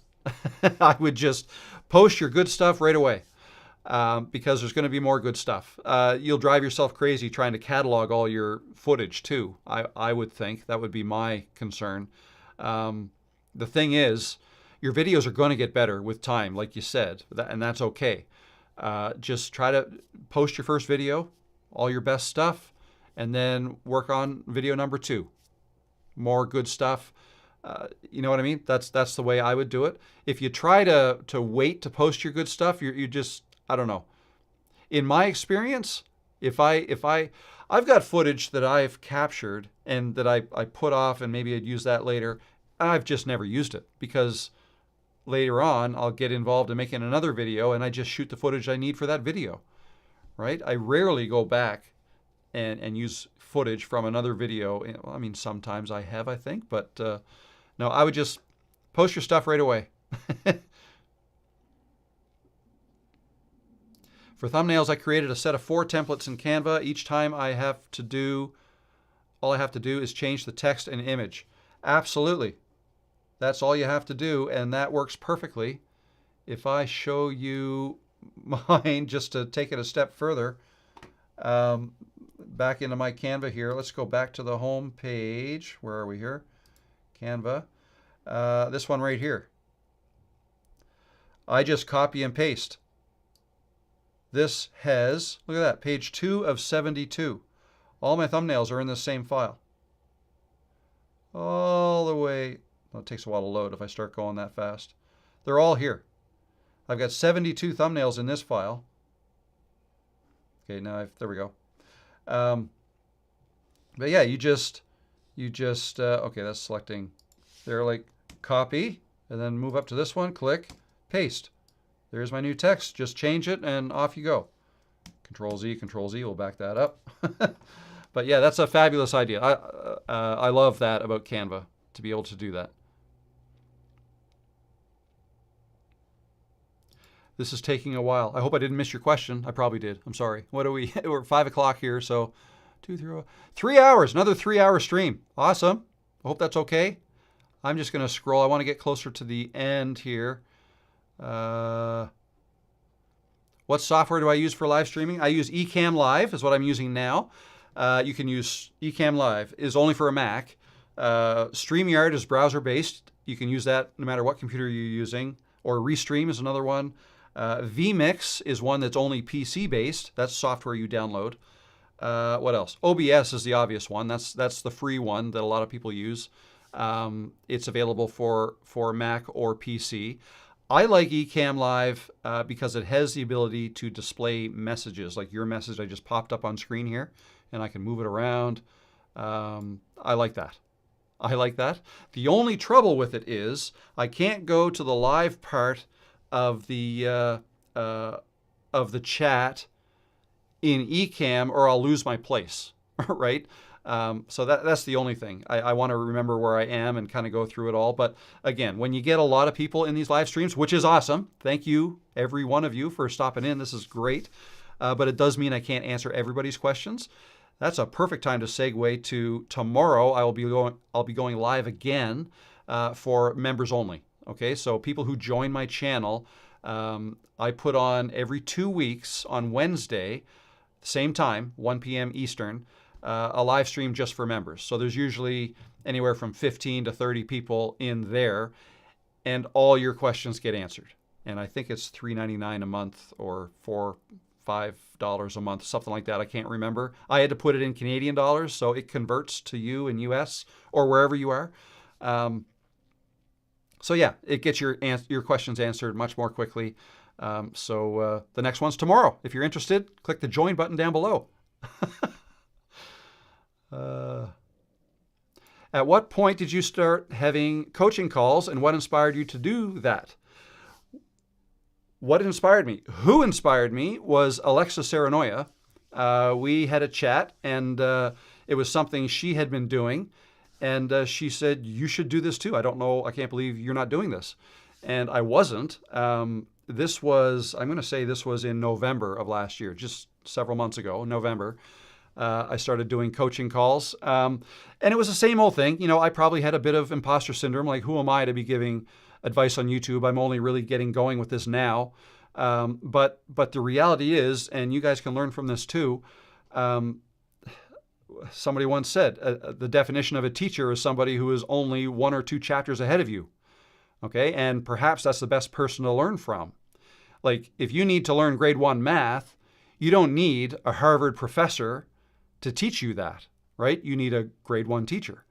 So I know stuff, right? I don't know everything, but I know enough that there's a lot of people that I'm learning that can learn from me.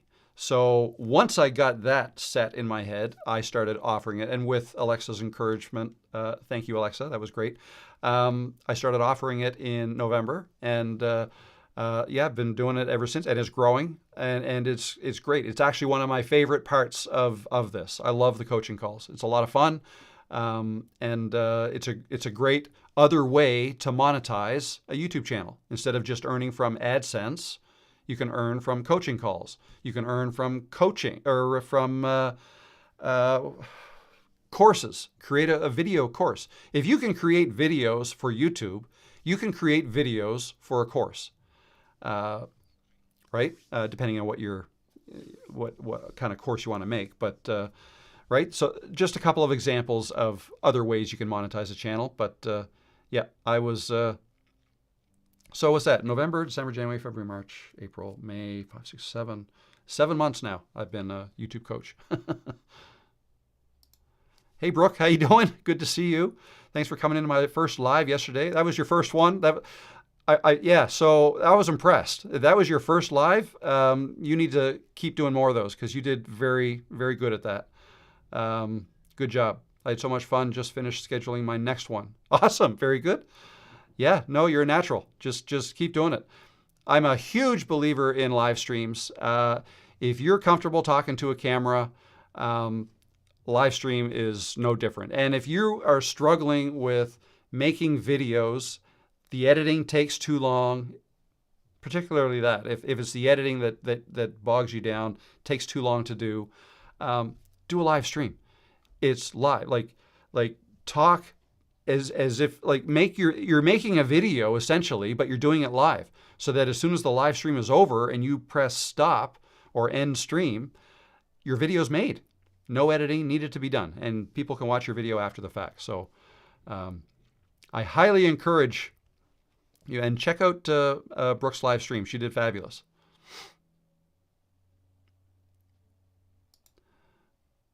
I really felt like you were talking directly to me. I was. And that's what you got to do. When you're talking to the camera, talk to one person. I keep telling myself that too. I've been teaching for 50 years and COVID pushed me online. Now I love it, but I'm having so much to learn. Sound is something I've wrestled with. I use music and I'm just learning to edit. Well, I'm glad you're having fun. That's the main thing. And there's always going to be lots to learn. Always. I love watching the Niman brothers. Yes, I do too. I haven't watched them in a little bit, but I should drop in soon. I was just going to test it out for 5 minutes and ended up live streaming for 2 hours. I wasn't expecting anyone to show up, but other people did. And that's the thing. And the way you were doing it, Brooke, was perfect. Like very similar, well, almost exactly what I'm doing. Like someone asks a question and then can trigger something and you can just talk. Now, I have to get better at maybe not talking so long on each question, or do I? I don't know. You guys let me know. I feel like I'm doing some people a disservice by having to skip over some questions because I take so long in answering other questions. Otherwise, I'd never get out of here. But but you let me know. Should I continue to answer with my long-winded responses the way I do, or should I be shorter and try to get more of them answered? You let me know. Becky is thrilled that I'm still on. Thank you, Becky. Yeah, it's 3 hours and 8 minutes. I'm not looking to set a record. I think my record's over 4 hours, so I'm not going to do that today. No need to change it, Brooke says. Okay, all right, Brooke, I won't change it. We'll see what other people say. So see, now I'm on. I'm looking at, I got 2 sets of live stream notes. So just to show you what I mean. So this is my iPhone now. That's where I've been popping up the messages. This one was popped up from the last time I shared my iPhone. Okay, so here I can click here and display a message like that. This is Ecamm Live on my MacBook. Over here is my YouTube Studio where the live chats are coming in and I'm seeing them down here. Okay, but the thing is, I can't click a name over here and have it pop up on the stream. I have to do it right here. Okay, so it is kind of hard to keep track of both of them, and I'm still not that great at it, but that's what you get, warts and all, right? When you're self-publishing like this, I don't have a producer in the background doing this for me. Thank you, Drakes. Appreciate that. I think that'll be tomorrow morning. I might go if it happens. I don't want to jinx it, but if I hit the 100K mark, I might try to go live during that. Have a live. I was going to do that at the 50,000, but it was over the weekend and I was tired.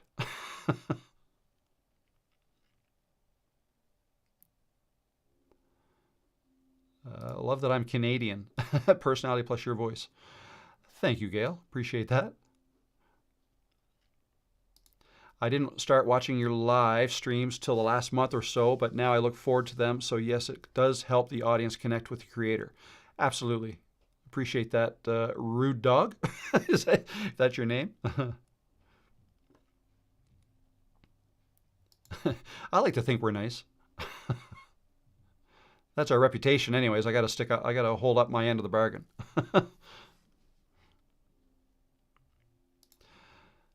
Yo, I got 818 subs doing a video game and am quite upset that I am not getting views enough.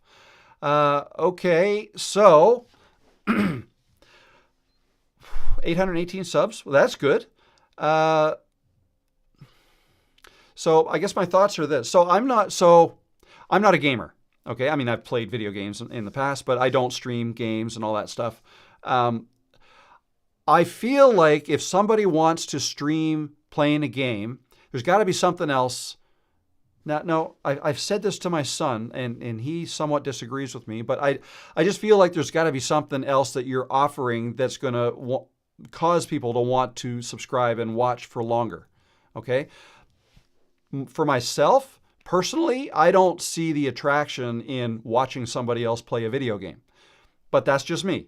Maybe other people enjoy that, and that's what my son says. Well, other people like it, so like maybe a new game comes out and he plays this new game, and other people want to know how he does what he does in the game. So I get that. That makes sense. I guess what I'm trying to tell you is I feel like it's a little more challenging to grow a channel if all you're doing is playing a game and having other people watch you. So whether it's your commentary, something's got to be good and different and entertaining to want people to stick around and want to watch more, want them to subscribe and then view it more and for longer. If you're not getting the initial views, then maybe look at your thumbnail and your title.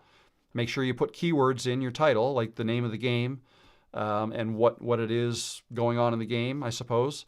Experiment with that. Experiment with new types of thumbnails and titles. See if that helps your click-through rate. once people are watching, like look at your retention. Are people watching, if they click to watch your video, are they dropping off right away, or are they watching for a long time? If they're not watching for very long, then that's when you have to think about, okay, how can I make my content more engaging so that people will want to watch for longer? Maybe make videos on how to do certain things instead of just, and maybe you do. I don't know. I don't know your channel. These are just some ideas that might get your brain going and might get you thinking on some of the things you might be able to do. But the bottom line is you have to make videos that other people want to watch. You can't just make videos that you want to make. You see the difference? And a lot of people do that. A lot of people said, yeah, I just created a vlogging channel where I'm going to show people my day-to-day activities, and you know, I'm just going to take them along for the ride and they get to see what I do all day long. Well, you know, again, I don't necessarily see the attraction in that. Like, why would I want to watch that? Unless there's something really crazy going on or whatever, right? There has to be, so this is a person that's just making a video for the sake of making a video, making the video they want to make, okay? If they flip it a little bit and they change the focus to the viewer and say, okay, I'm going to make these videos for a person that, I don't know why this popped in my head. I'm thinking of somebody walking into a coffee shop, a person that needs to know the proper way to order a certain coffee at Starbucks. I don't know. This is how you do it. And then, you know, how-to stuff can be for everyday stuff too. And that's when you could get people searching for your stuff if you make how-to stuff. That, I don't know. Anyway, just me gabbing. I hope that helps you. And Cosmos, good luck to you. How do you select the thumbnail you want when you upload on YouTube since you have 72 in one file? I will show you that really quick because I still have this up. So if I want to download this one, don't waste your time. You give it a title at the top. This was Don't Waste Your Time V2, version 2. I had another one. You go Share, Download. You click this for Select Pages. I'll deselect them all, and I'll just want to download that one.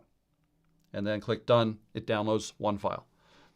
Otherwise, if I had Select All, it'll download a zip file, and they will all come down. I don't do that. I just select the one that I want. Just like that. That was an easy question. Oh, this sounds philosophical. Luke talks. If you could say one thing to your former self that the first time you sat in front of a camera, what would it be? Just be yourself. Talk to the camera like it's your friend. That's what I would say to myself, because that's how I started doing this last July. I don't necessarily think about that every time now because I feel like I'm at a place where I know what to do. But, you know, the first time I did it, I just had a couple of bullet points taped to my tripod, and I sat down and looked at the camera. I made sure I was comfortable. Like if I was standing, I wouldn't have been as comfortable. If I was standing or walking and talking with my camera, like holding a selfie stick, I would not have been as comfortable. For me, it was, I needed to sit down, lean in as if I'm talking to a friend, and I basically made a video that answered a question that somebody asked. So the video was, if you're over 40, this is why I think you should start a YouTube channel or something like that. And in my mind, I pictured a friend of mine who's over 40 and looking for something to do. You know, I pretended I was talking to them as if they were a total newbie and explaining to them how to start a YouTube channel and why I think you should start one at your age. And I just hit all the bullet points. That's what I did. So be yourself is the number one thing. And talk to a friend, I guess, is kind of 1B.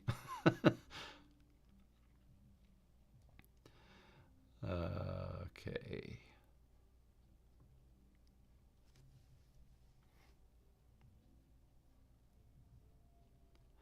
I use StreamYard. It's so simple and easy, and it also allows you to display chat messages. Yes, it does. I used to use StreamYard, and it has a very similar. It works different in that it's a browser-based system, whereas Ecamm is software that I have to download. So there's no intermediary. Ecamm, or I stream up to YouTube through Ecamm, but it's all leaving, it's going to YouTube from my computer. Whereas StreamYard, you stream to StreamYard, and they then in turn stream it to wherever you're streaming it to, YouTube or Facebook or whatever.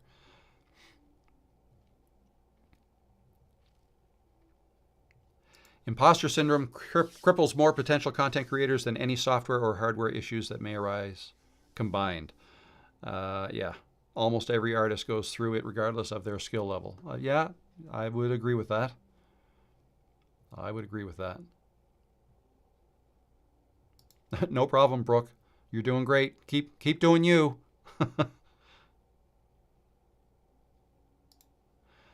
I'll have to go back and watch from the beginning. Did you have Nick Nimmin on? I didn't ask him to. He showed up. He was here, so, which was awesome. It was a cameo. It was awesome. He showed up and urged everybody to like. That's why we've got so many likes today, because of Nick. Thank you, Nick.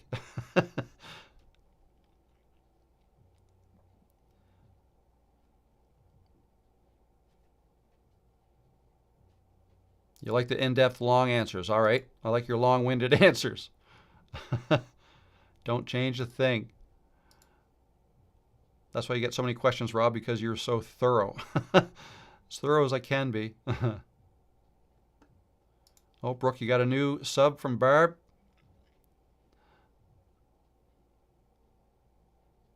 Question: would it harm the algorithm by posting to Facebook about going live? I don't think so. I don't think that would hurt anything. No, I don't see why it would. It's not something I've ever done. I guess the way I look at this is like I've decided to use YouTube as my outlet, right? I know there's Facebook and I know there's Twitter and there's X and Instagram and all these things, but I decided to learn YouTube and you know, I'm all in with YouTube, right? It doesn't mean I'm not going to maybe stream to Facebook at some point. I do have a Facebook channel set up, but I don't do anything with it. It's not like it's nowhere near. None of the other channels are anywhere near the followers that the YouTube channel is. But yeah, so that's why I don't focus too much on all the other ones. I certainly don't want to give any advice on the other platforms because I'm not one to speak about them. I don't have enough experience with them. But as far as that goes, posts to Facebook about going live, I think that might be fine because that's not a video. Then based on that, they might choose to go watch some of your other videos. So maybe that's not a bad thing to do. Keep doing it your way, Rob. All right. I will. Thank you, Andy. All right, hello from the Bahamas. Hello, Bahamas. Woohoo, 60K, Rob. I'm not there yet, am I? Maybe getting close. Getting close by tomorrow morning. Show how you do that again with the iPhone and how you click extension with that. What was that? Pretty neat. You could this up and make another video with it. Oh, okay. So how my phone connects to this. So the thing is, I don't know if you can see that, but the back of my phone, quad lock. That is the case that I have is a quad lock case, and this is a quad lock adapter. The reason I have the quad lock, so yeah, it just goes in like that, and then half a twist, and it's there. And I could do it the other way too. If I wanted to twist the other way and do vertical videos, I could do it that way, but I don't ever do that. Just do it like that. The thing is, I've got a bike. I like to go cycling on the trail. And I have a quad lock mount for my bike, and I've had that for years. And it's only been within the last year or so that I realized that quad lock has a tripod adapter. This little thing here. I said, wow, that would make it a whole lot easier. I won't have to pop my phone out of my quad lock case all the time to put it on the tripod. So I got that little adapter for like 10 bucks, I think it was. The case itself, I want to say, is 40. And then the part that goes on the bike might be 50. I can't remember. But it's a great little system. I love it. Has your camera battery ever died during a live stream? No. This camera here is a Sony camera that takes Sony batteries, but I've got a dummy battery in it that plugs into the wall. How warm is the camera? A little warm, but see, some people used to say that their cameras would overheat. I've never had that problem. I've streamed for over 4 hours before, and we're at almost 3.5, and never had a problem. This phone might run out of battery at some point, but it's, what am I at? It is 58% still, and I don't even know if it was fully charged when I started. But no, never had a problem, and everything else is plugged in. My MacBook is plugged into the house.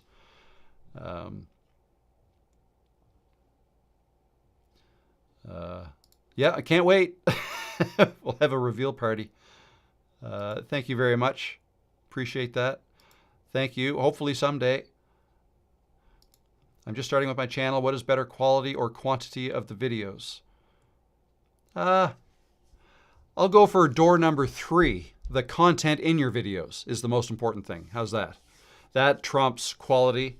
I mean, you don't want to put up a whole bunch of videos that are all horrible, right? So quantity will not save a channel. You could upload 100 videos a day, and your channel's not going to grow if the content isn't good. The quality doesn't have to be perfect. It helps if it's good. The better it is, it helps, I suppose.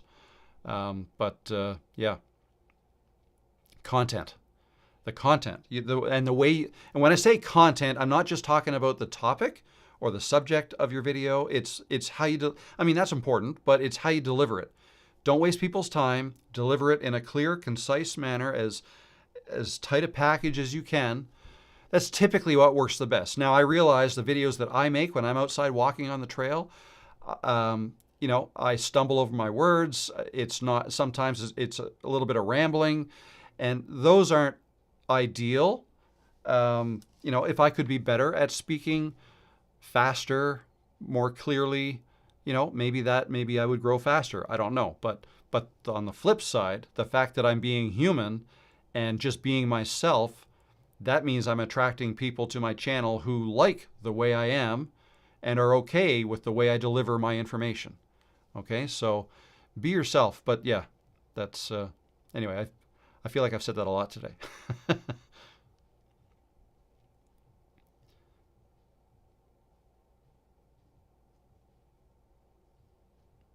How do I get radio audio on my live stream while I'm also sharing my screen?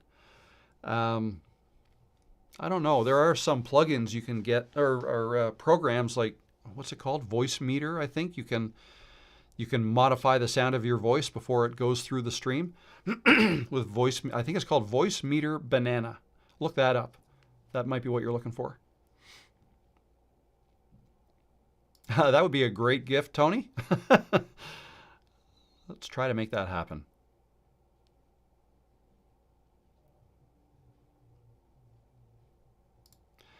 There you go. What can you speak on for an hour with no notes? Choose that topic. That's good for live streams. Yeah, and you can have notes. Like, I don't know if you noticed, but in the video last Friday when I was at Peggy's Cove, I had notes. I had notes and I didn't even crop them out. You could see them in the video. And I referred to them a couple times, and I even said I was referring to them. So that's okay. And these live stream, I mean, I wrote down notes. I had notes. I don't know if I hit on all the topics, but pretty much. So it's okay to have notes. Live streams, again, they don't have to be perfectly produced. You can take a break to have a drink. Coming up on 3 weeks without energy drinks, by the way. Pat myself on the back. That was my addiction.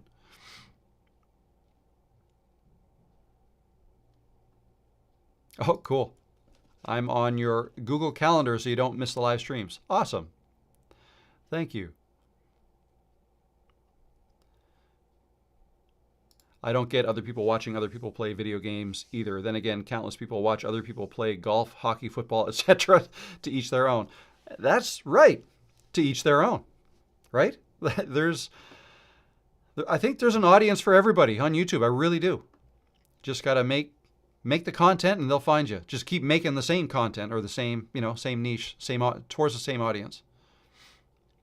What is a good retention rate? I can do a 20-minute video and people will watch for 4 minutes on average. Some watch longer, but that's average. But they're subscribing. I'm at 1149. Hey, that's great. You know what? That's one of those things that falls under the category of there's no right answer, I guess. Just compare it to your other videos. If you make a video that the retention rate is better on average than your other videos, then that's a good thing, right? I don't think there's anything wrong with that. 4 minutes out of 20, that's not bad. Let me just try to see something. Can I see what? So.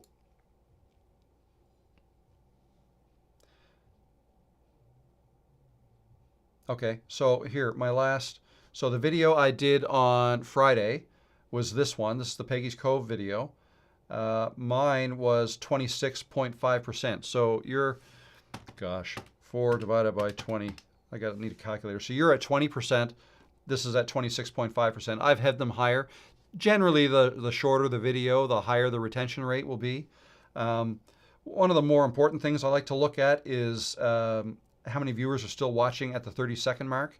So in this case, it was 65%. It says it's typical. To me, I feel like that's a little bit low. I usually am around 68 to 70% are still watching after 30 seconds. So, but yeah, pretty much all video.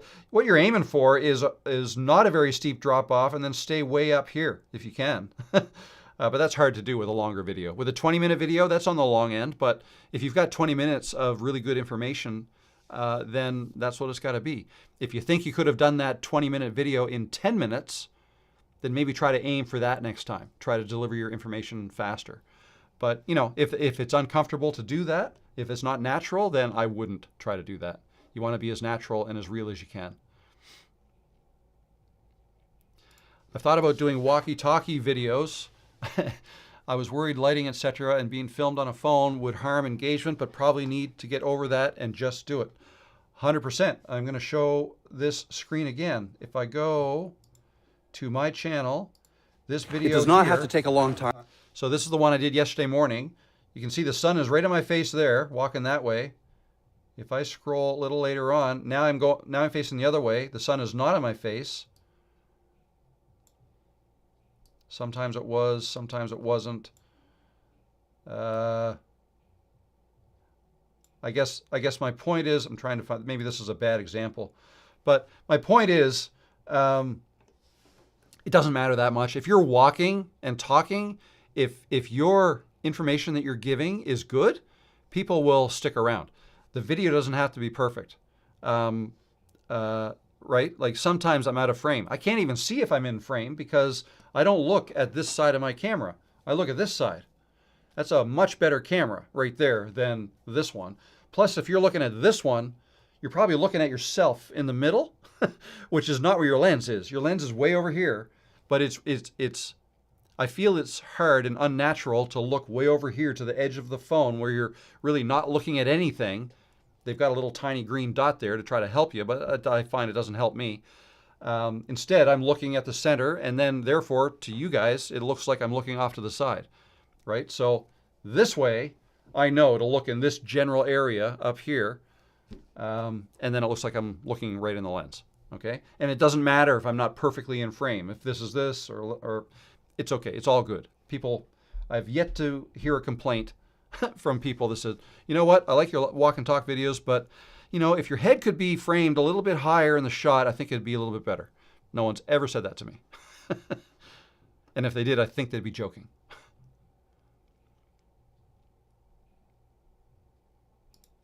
See you, Brooke. Thanks for stopping in. That was fun.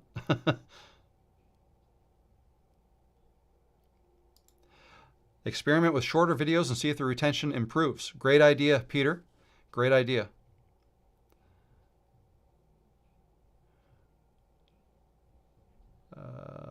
Is getting the first 1,000 subs the hardest? I would say getting your first 1,000 is harder than the second 1,000, is harder than the third 1,000. Yes, things tend to, all else being equal, right? If you're consistent with the content, right? You don't take long breaks, and you're consistently trying to reach your same audience, then yeah, growth in subscriber count, in views of your videos, everything will start to pick up and the rate will increase, all else being equal.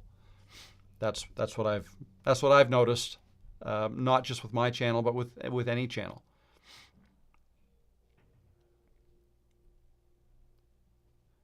All right, I'm going to have to scroll a little further.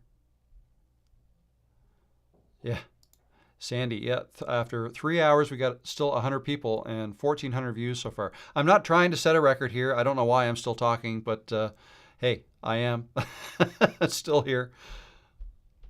I just keep scrolling here, and I'm just not getting to the end.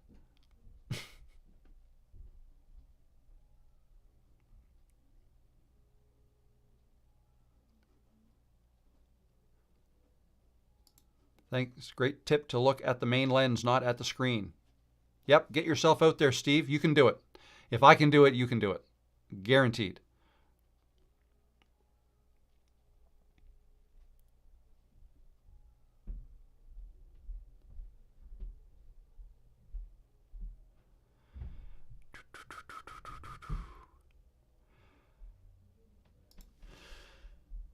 You know what, guys? I think I got to go. This has been fun. I hope you've enjoyed this. Thank you very much for stopping in. It was fun.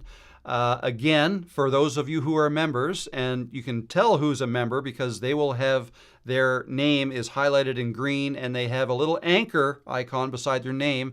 They are channel members and they are able to participate in tomorrow's live stream, the Duck Party. I was thinking it might be a beach party. I might go try to do the live stream somewhere else. No guarantees, but we'll see. But yeah, I do that for the members every second week, every second Wednesday. So the next one is tomorrow. So if you're a member, I hope to see you there.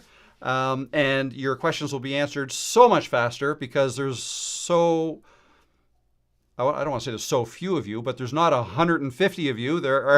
There's usually anywhere between 15 and 20. So I think we got as high as 31 time people in those live streams. So it's much more compact, and I can answer everybody's questions. Okay, so anyways, I hope you found this helpful today.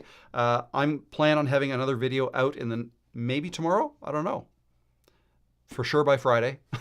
And then next week, another live stream on Tuesday. Same time, I'll be here. Okay? Thank you again, guys. Great to see you all, and stay safe. Bye.